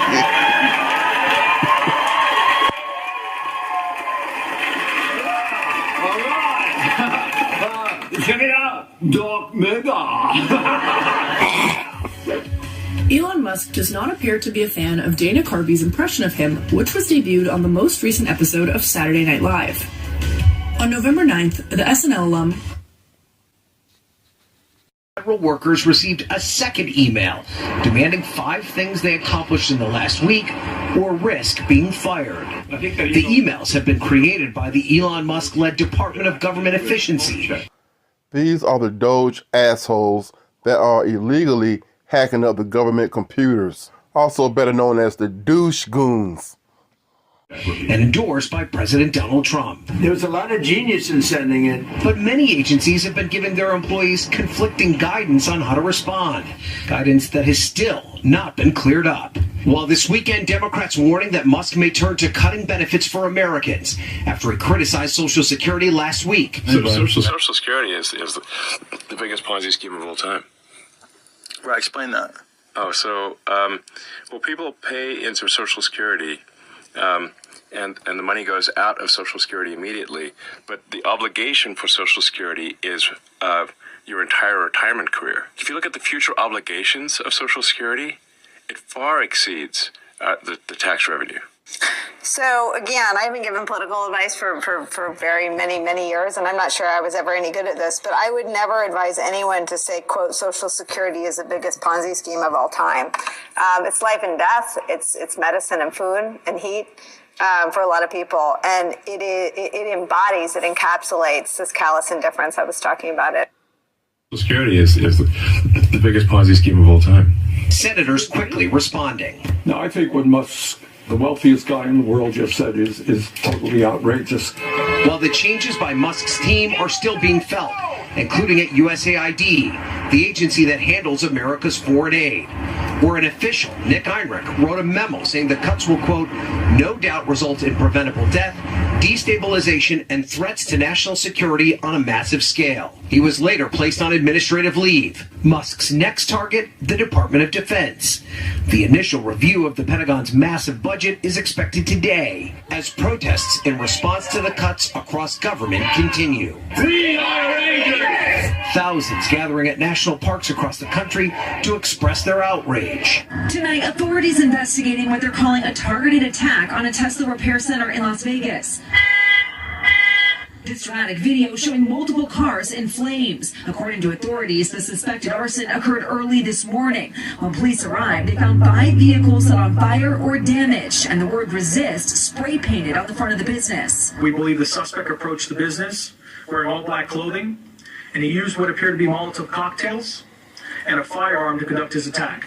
Just hours before in Kansas City, 2 Tesla Cybertrucks set ablaze at a dealership there. Tonight, the FBI stepping in to help local police investigate both incidents. To those who might think that something like this is justifiable or potentially even admirable, we want to let you know it's a federal crime. We will come after you. While authorities say the identities of the suspects and the motivation behind the attacks are still unknown, it comes amid at least 16 reports of vandalism to Tesla vehicles and dealerships across the country, as people nationwide protest Tesla CEO Elon Musk and his prominent role in the Trump administration. We're out here because we're defending democracy. President Trump sending a warning to those who vandalize Tesla property. You do it to Tesla and you do it to any company, we're going to catch you and you're going to go through hell. Tesla stock seeing a sharp drop, down more than 40% this year. Tonight, Musk reposting the video from Las Vegas, calling the incident terrorism. Elon Musk is denouncing the war on Tesla. It's really come as quite a shock to me that there's this level of really hatred and violence. I think we just have a deranged, there's some kind of mental illness thing going on here, because this doesn't make any sense. The random violence is nerve-wracking for Tesla drivers. You have Teslas lit ablaze, Molotov cocktails thrown at Tesla dealerships. Is it just me? I sense like a lot of people cutting me off, driving real close. Abby Berman, who lives in Venice Beach, California, says she got a creepy letter in her mailbox. Hello, neighbor. Won't you please consider getting rid of your Tesla vehicle? The message you are sending at this point is, I am a Nazi too. I'm now nervous that my car is going to get vandalized, that somebody's watching me. She says she's holding on to her Tesla, but many say they're contemplating selling. I love the car. I don't like driving something that supports Elon Musk, so we're getting rid of it. And just listen to Jimmy Kimmel's audience reaction when he mocked Elon's troubles. Tesla stock is way down, almost disastrously so.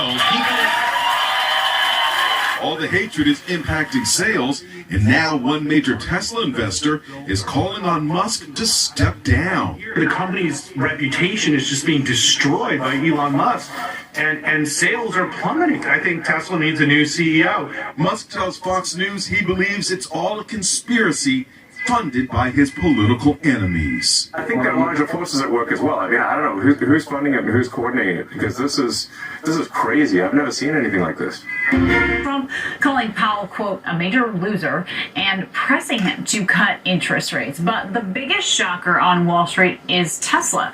The electric car maker missing earnings and revenue expectations for the first quarter of 2025. In fact, Tesla reporting a 71% drop in profits while its automotive revenue fell by 20%. Joining me for more on this is ABC News' Jacqueline Lee. So, Jacqueline, this Tesla earnings report is worse than analysts anticipated. As you're reading through this here, what stands out to you? Okay, now, like you said, this is significant. Tesla profits dropping 71% in the first quarter. That is not good. You have total revenue decreasing 9% from 1 year earlier to $19.3 billion. And as you said, automotive revenue dropping 20%. This is the first signal that we are seeing since Elon Musk joined, advising the Trump administration on, just President Trump in general. This is how people are responding. This is how consumers are responding. They are responding with their wallets. Again, Tesla profits dropping 71% in the first quarter. That is significant. Kena. Yeah, it's interesting. They're also pointing. Alone, and it just makes me so happy. Okay, and then Musk is just mystified. He just is so clueless as to why people hate him. Put up this tweet. So Doge designer tweets, many car companies, but protests are only against Tesla. Many billionaires, but protests are only against Elon Musk. Many departments, but protests are only against Doge. Elon Musk retweets it with comment, good question, and then the thinking emoji. Okay, you dumbass dipshits, I'm going to spell this out for you like you're 2 years old. Nobody likes Elon because he is a Nazi. He doubled down on a back-to-back Heil Hitler. And he is a welfare queen that came over to the United States of America on shady visa groundings, gets over to the United States of America, starts getting subsidies. His companies are about to go bankrupt. He gets bailouts. He is a taxpayer-funded billionaire. And then he's doing shady shit with these companies, and they're under investigation. And instead of tucking his tail between his legs and marching his ass into court, he pays off a man that wears clown makeup all day, every day, who's a convicted felon, and he gets into the United States government, and then he starts saying, I'm going to take away Social Security because I think it's a Ponzi scheme. When all of these working class Americans that voted for these two dipshits paid into it all of their lives, and at the end of that agreement is they're supposed to get their money back. This guy is evil. This guy is diabolical. He's a perpetual victim. He's a titty baby. These MAGA men are the weakest, whining, pathetic human beings I have ever seen. Women and these gamers and drag queens and gay people are 1,000,000 times more brave and have a lot more strength than these MAGA men do. They are breathtakingly pathetic. It's amazing to me that he would say, good question. That tells me he lacks any ability for self-awareness, because all you have to do is look at his actions in the last 75 days, and it's apparent why everybody hates him.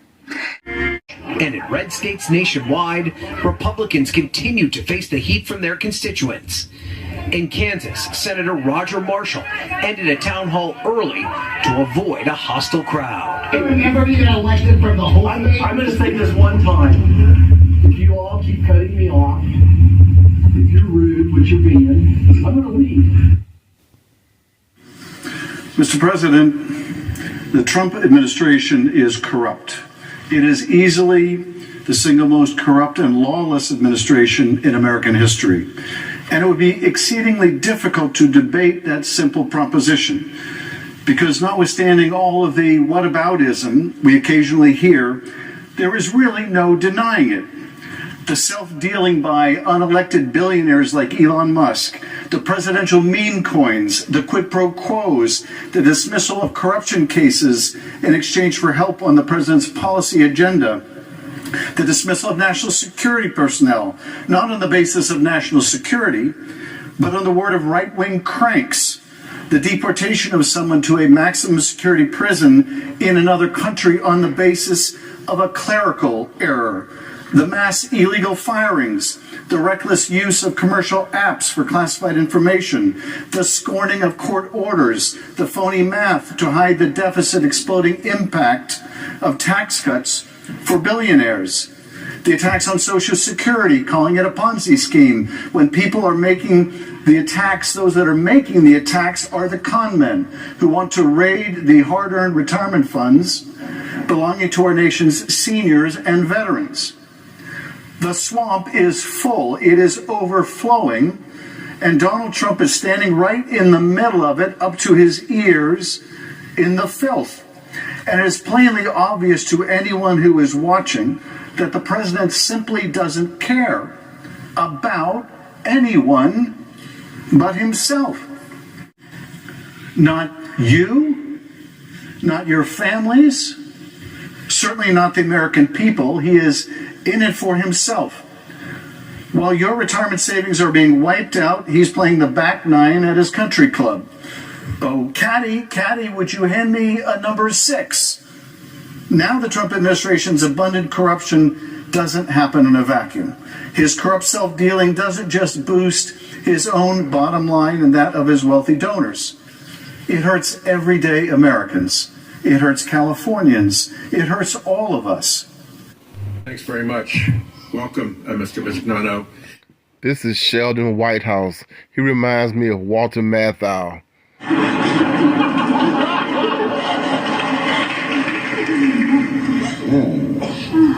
Thank you.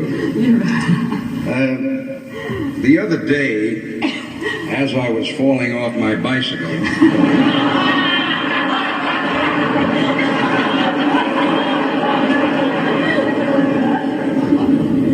I had the following thoughts. I was given a very juicy thought. Two quick questions. One, I'm concerned on behalf of constituents with Social Security disability that there are cliffs in the benefit system that create very peculiar behavior around the edge of the cliff. I think we should engage in bipartisan cliff smoothing. Is that something that you would work with us on? I'm prepared to research it if I'm fortunate enough to be confirmed as soon as I get in there. This guy reminds me of Joe Pesci. He's a dead ringer for Joe Pesci. First case. Now, they're not telling you to dress appropriately. You were serious about that? Utes. Did you say utes? Yeah, 2 utes. What is a ute? And if you are confirmed, report back to you, sir. Okay, thank you. If you are confirmed, will you check and make sure that the Musk infiltration of Social Security databases has not damaged those databases or left back doors for private actors to get back into to access Social Security's data system? It will be a total review, yes. Thank you. So here's where I think we are. I think there's a bit of a plot afoot here. Step 1 is to lie about not intending to damage Social Security and to protect Social Security benefits. The president is a profligate liar. Russia didn't invade Ukraine. The election was rigged and stolen from me. I'm not a criminal. DOJ was weaponized. Climate change is a hoax. You just can't stop the lies. And I think I'm not going to attack Social Security is a lie. So that's step 1, lie about it. Step 2 is discredit Social Security.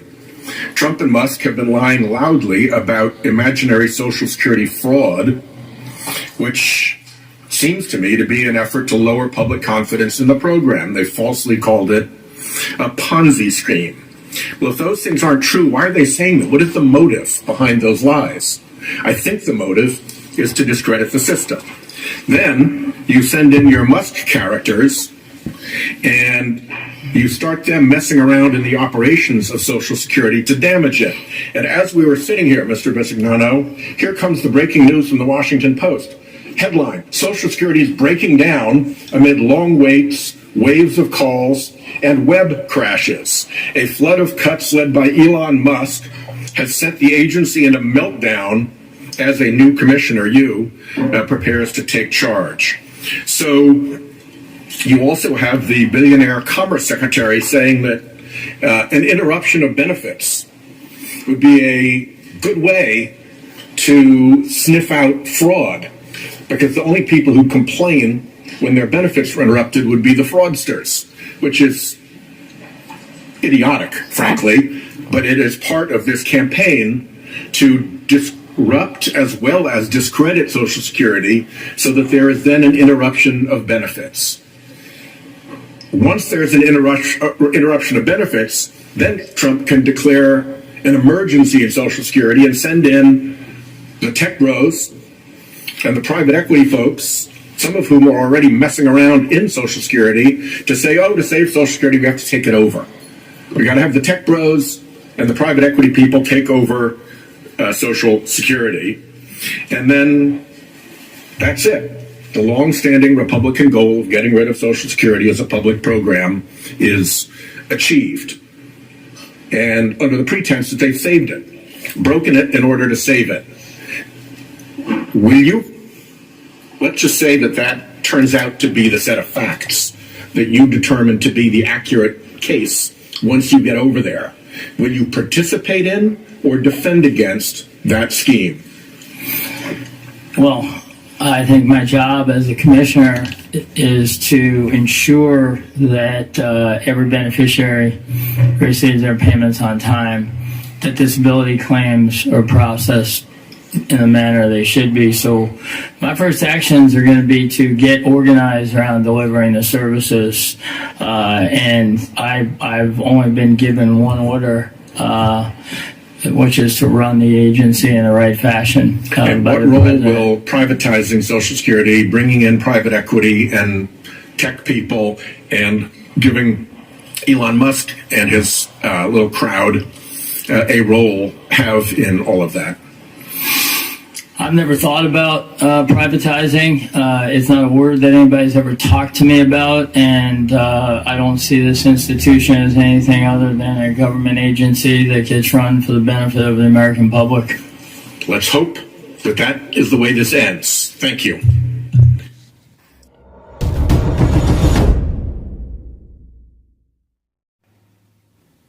You will do whatever Elon Musk and Donald Trump tell you to do.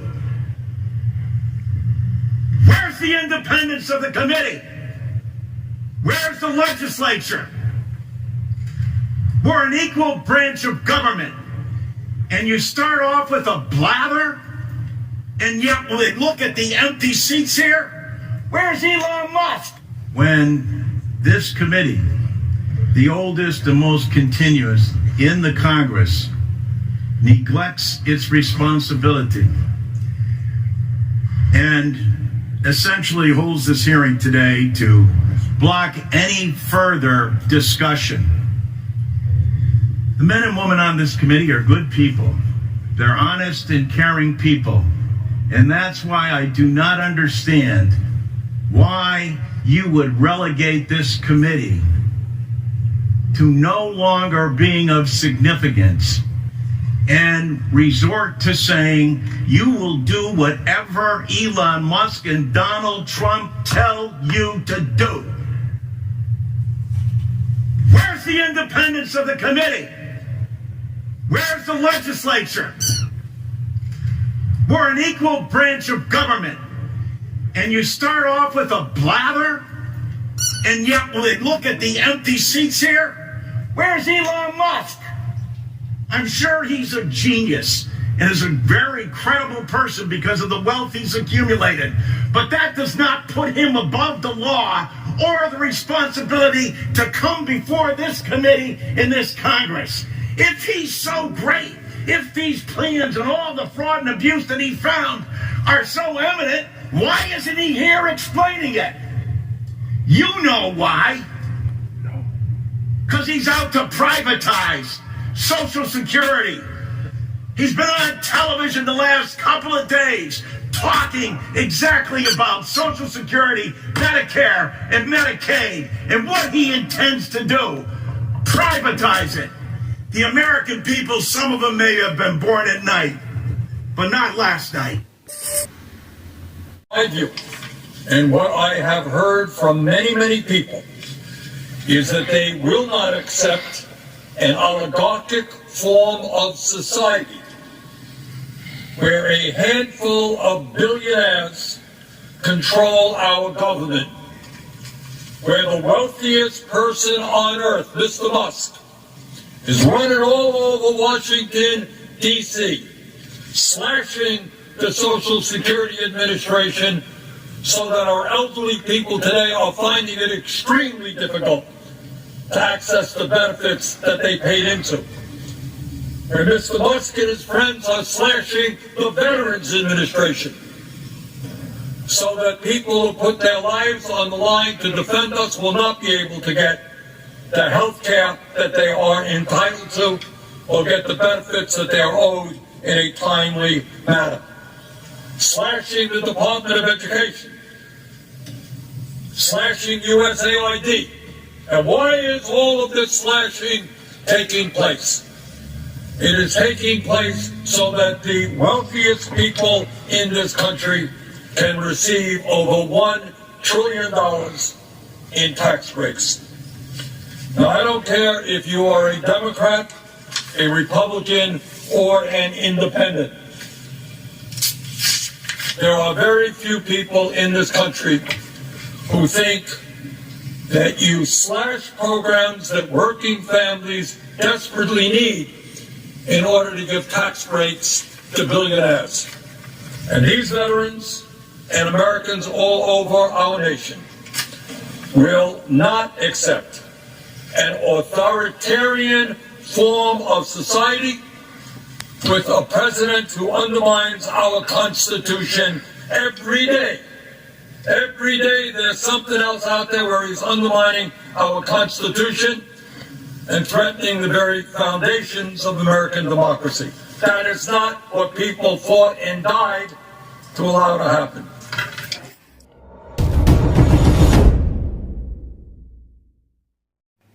Thank you, Mr. Chairman. So 90 years ago, Congress passed the Social Security Act, and the deal was simple. You work hard, you pay into Social Security across all your earnings years, and then when you retire, you can count on having those Social Security benefits that you paid for. And now, co-presidents Trump and Musk want to renege on that deal. So DOGE has taken a sledgehammer to the Social Security Administration, firing staff, closing field offices, and pulling the plug on phone services. Last week, the acting commissioner of Social Security, who is openly working with Elon Musk, actually threatened to shut down the entire agency. Now, this isn't about efficiency. Elon said the quiet part about his plans right out loud. Musk said we should, quote, eliminate Social Security. The richest man in the world said that Social Security for 73 million Americans should be destroyed. Mr. Bisignano, you have been nominated to be in charge of Social Security, and seniors need to have a right to know if you're going to protect their benefits. So let's start simple. Say a 66-year-old man qualifies for Social Security. Mr. Bisignano, could the Social Security Administration or Elon Musk or Donald Trump decide to cut her benefits by $5,000 for no reason without a new law passed by Congress? Is that a question, ma'am? Yeah, that's a question. I don't see that happening. I didn't ask if you see it happening. Could they, by law, cut those benefits without coming to Congress? No. No. All right. DOGE is considering slashing up to 50% of the Social Security Administration's workforce. That means longer lines, more errors. And for everyone who gives up or who dies before they get their benefits sorted out, those delays and errors also turn into benefit cuts. Elon Musk is the richest man in the world, so he doesn't need Social Security. He'd be glad to get rid of it, but only Congress can cut Social Security benefits, and Elon is trying a backdoor way. So, Mr. Bisignano, if you are confirmed in this job, will you commit to reversing these cuts so that seniors get the money that the law says they are entitled to? What I will commit to is that I will run the agency and I will be in charge of the agency and I will look at every item you want me to look at. That's not what I'm asking you. I'm asking you just answered the previous questions by saying you would follow the law. Yes. The law is to deliver the benefits that people are legally entitled to. If you don't have the staff, if you don't answer the phones, if you don't fix the mistakes, people don't get what they're legally entitled to. So I want to know, are you willing to commit right now that you will put enough people back to work so they can do the job of delivering the benefits that Americans earned? Yes or no? I will commit to have the right staffing to get the job done. To get the job done, meaning delivering the benefits people are entitled to? Yes. I'm going to hold you to that. I appreciate that. Gentlelady, Ms. Crockett is recognized. Thank you so much, Mr. Chair. It's so interesting to me that we all swear an oath to the Constitution, and we say that we take that oath seriously. But when it comes into actually doing something that looks like preserving that oath or looks like preserving the Constitution, we get a little wobbly, and I'm not really understanding what's going on. Freedom of press doesn't look like kicking out the Washington Post, or actually the Huffington Post has been kicked out. We know that the Associated Press has been kicked out, and now the Washington Post is not going to allow for op-eds in any way if for some reason they criticize the sitting president of the United States. What this is starting to feel like is a smaller version of Russia. And I am trying to tell you that we are nothing like Russia. We are not supposed to be like Russia. But that is what we've got going on. And I'm sorry, I know that some of my colleagues still struggle with answering the question of who won the election in 2020. And you may have felt a way when you had social media checking people and saying, no, Trump did not win the election in 2020. That is absolutely factual. And unfortunately, because some people got all riled up because they believed the lies, they ended up getting locked up because they decided that they were going to believe the lies. They ended up at the Capitol on January 6th, and they were trying to tear this thing apart because they felt like their country was falling apart in front of their eyes because for whatever reason, there were people in power that were peddling a lie about the election. We also know, and some of y'all may still say that COVID was a hoax. COVID wasn't a hoax. Tell that to the over 1 million people that died under Donald Trump's first watch. It wasn't a hoax. So no, I do believe that it was okay. In fact, I do believe that it was ethically right for social media to check people because you had people that didn't know anything about science and decided that they were going to put out whatever lies or propaganda or conspiracy theories they wanted to. And people died. At some point in time, we have to evaluate what is factual. And I know that facts hurt y'all. And I just wish we could get on the same page, but we do know during the presidential election that the president would not go and participate in anything if fact-checking was going to be a part of it because he didn't want to be fact-checked. We know that the vice president got upset in his vice presidential debate when he was fact-checked. It used to be a time in this country that we as members of Congress or elected officials thought that it was okay to just tell the truth. Instead, we're pushing conspiracy theories, and some of them are killing people. It's the same thing that we have coming out of Doge. It's the reason that people are dying. It's the reason that farmers are losing their farms because we continue to peddle conspiracy theories. It is time for us to say, Mr. President, guess what? Russia invaded Ukraine. Can we at least agree on that one? Facts matter. Yo, this is literally potentially putting us into an international crisis. We may be heading towards the next world war because we have a president that wants to pal around with Putin and wants to do everything to make him feel good, including lying about who invaded who. Mr. Chair, I got a minute left, but I really want to yield to any of my colleagues and ask them if they will say today, very basically, that when it came down to the war in Ukraine, that it was not Ukraine that invaded Russia, it was the other way around. Is there anybody in here that has enough courage to say that Russia invaded Ukraine? You can have my time. And this is yet the problem. This is the problem. That is not infringing upon free speech. Will the gentlelady yield? I will yield to the...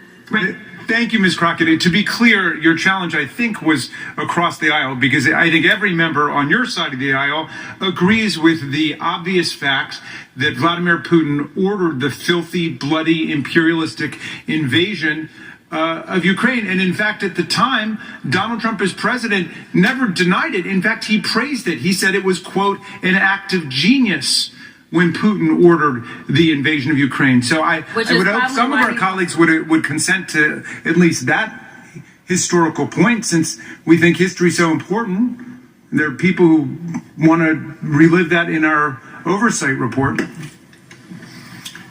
And therein lies the problem. The time of the gentlelady has expired. American people that we're bringing back their dollars and we're saving them and returning them to the United States Treasury. So I think we're doing a lot of good and excellent collaboration with Cabinet to achieve these savings. This country has gotten bloated and fat and disgusting.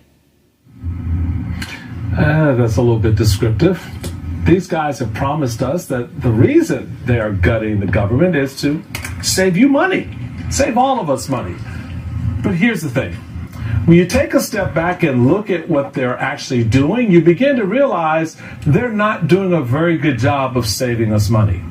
A Wall Street Journal analysis of daily financial statements issued by the Treasury Department found that government spending since the inauguration in January of this year is $154 billion more than in the same period in 2024 during the Biden administration. Let me break it down. That means Donald Trump has spent $154 billion more than Joe Biden did at this time a year ago.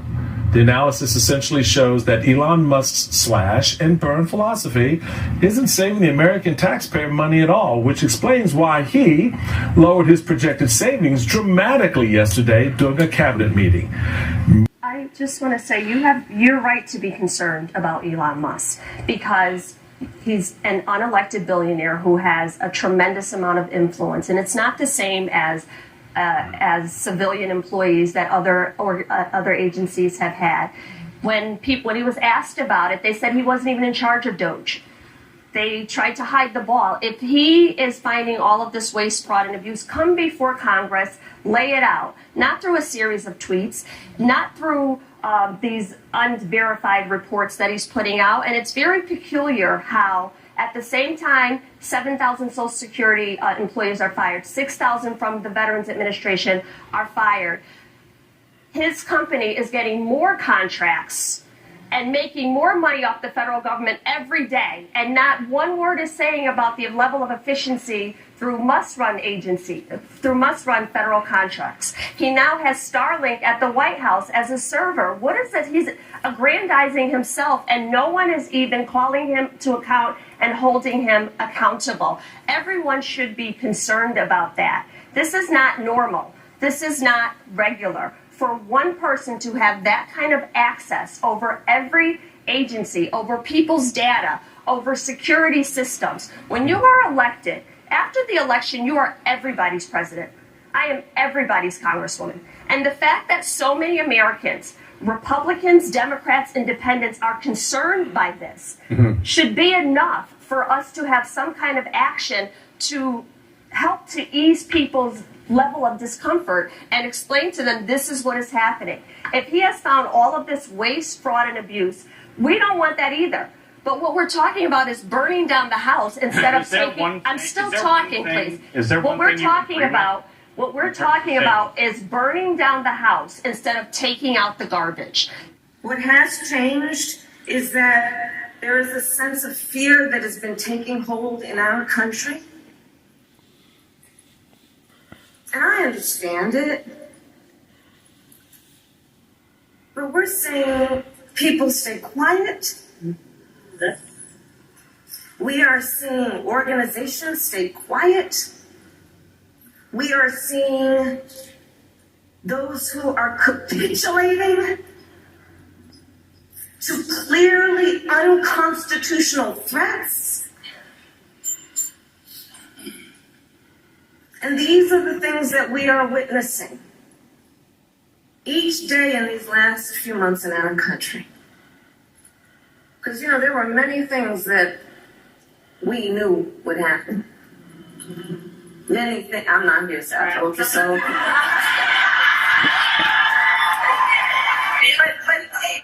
Next guest is a member of Congress who makes a lot of sense to me. This is not what we should be doing. I don't know why we fighting with Greenland. Why we fighting with Greenland? We fighting with Canada. We fighting with Mexico. Yet we in love with Putin. What is happening? Like, this is not America. This is a terrible nightmare. Somebody slap me and wake me the up, because I'm ready to get on with it. Please welcome our U.S. representative from Texas, Jasmine Crockett. Woo-hoo! Jasmine.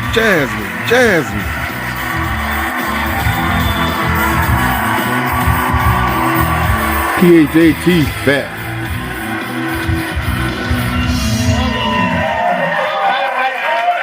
I think it's fair to say you're the most entertaining member of Congress right now. Yeah. I don't know. Is that something that you do? Or you had said that last time you were here, Marjorie Taylor Greene was the dumbest person in Congress. Is she still the dumbest, or has that crown been taken from her? No. She's still winning, honey. She's still winning. I mean, did you not see what she had to say about the Pope? How did I miss this? Oh, I missed this. It's cringy. It is. It is. Basically, she was like, God is getting rid of the evil in the world. And the Pope was part of the evil? I guess so, because the Pope died. This was her response to him dying. Oh, wow. Yeah, wow. Dumb and a lowlife. Wow, yes. I'd like to see St. Peter reading that. It's like, and it says here that you said the... Yes. Wow, I did not know that. Yeah. I don't know how I did. And there are going to be some firings. Even when you think that MAGA has surely hit rock bottom, no, they'll find new depths to plumb. Following the death of the Pope Francis, earlier this week, a number of Republicans are rejoicing, apparently, taking a victory lap over the fact that this much respected and in some ways sort of revolutionary Pope has tragically passed. They believe, of course, every one of them, that they know more about God, about Christianity, about Catholicism than the Pope ever could, because he's one of the woke ones, I guess.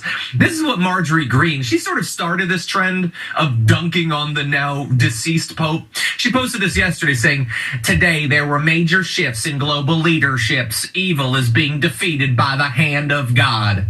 Yeah, that seems like God. Yeah, he hated the Pope. God definitely hated the Pope, and that's why he killed him. Because God don't mess around. He's not gonna let a wokester stay in charge for years and years and years. Why did he let him be Pope in the first place, you moron, you dullard? Couldn't he have slapped him down way before when he was like a cardinal or something? He was taking his time. He was taking his time. He likes to slow roll at the Pope. Man, Marjorie Greene thinks that God is weak and slow and stupid, and that is not what God is like. That's what you are like, Marjorie Greene. But anyway, also, by the way, she's dunking on the dead Pope. She doesn't even have the cojones to say specifically what she's doing, but that's obviously what she's doing. But it's not just her.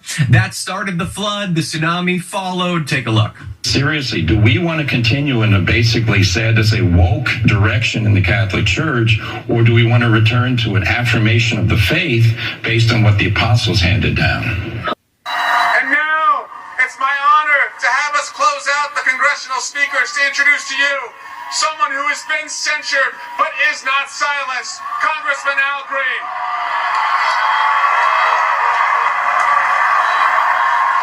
Thank you. You touched my heart. Thank you. Thank you. I am proud to be here today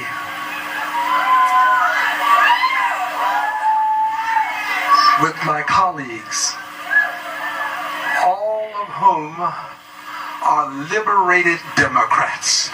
Let's hear it for these liberated Democrats. All of whom are unbought, unbossed, and unafraid.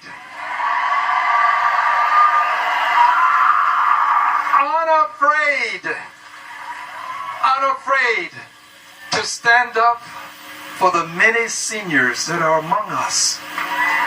We have seniors that are among us. Unafraid to say to Donald John Trump, hands off Medicaid and Medicare. It belongs to our seniors. Yes. Social Security is not a Ponzi scheme. No. It is a part of the American dream. It belongs to our seniors. And we have to tell President Trump that Canada is not going to become the 51st state.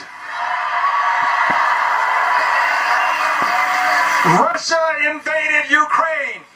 Absolutely. not for sale.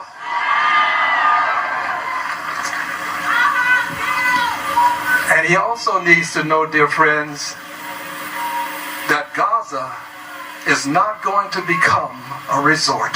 Gaza is not going to become a resort. There must be a home for the Palestinian people.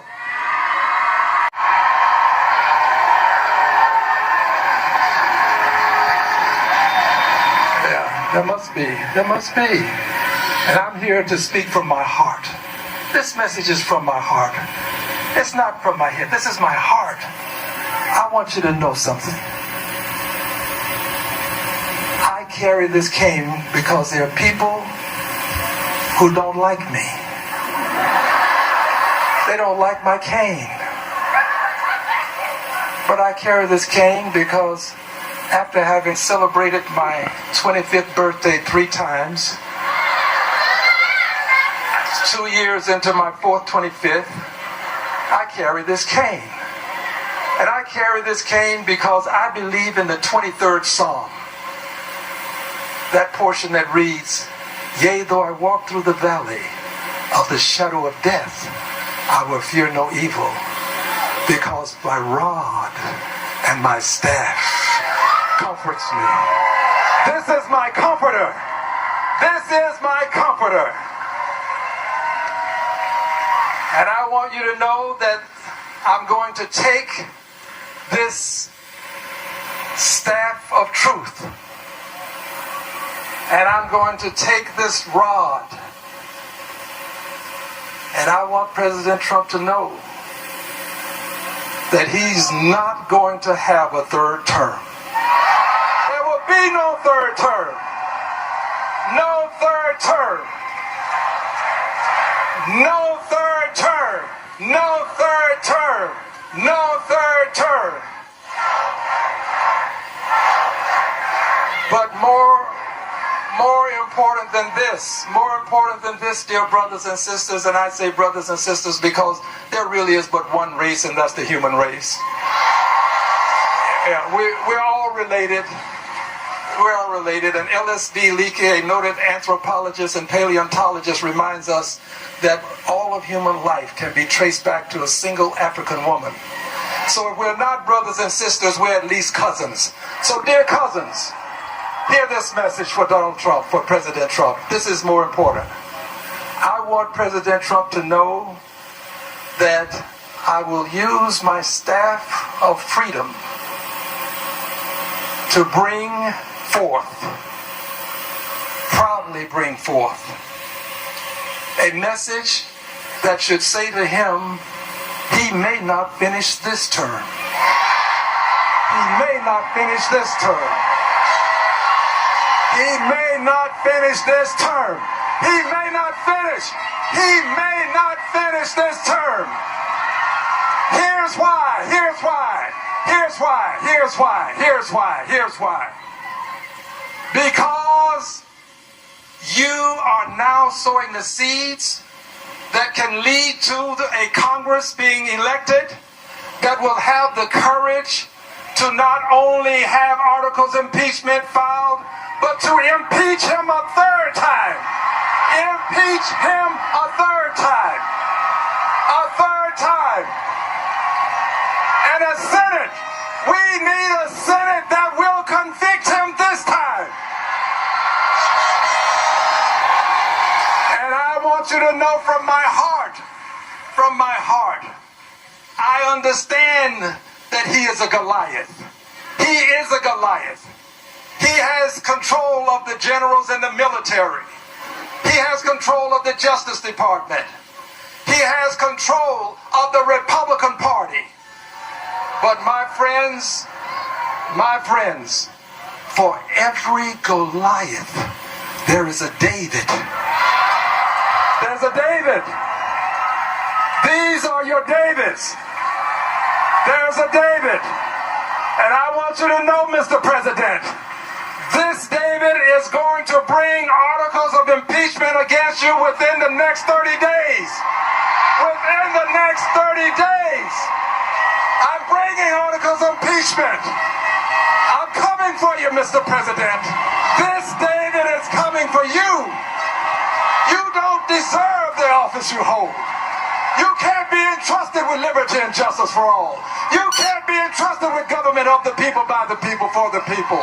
I'm coming for you. I'm your David. God bless you.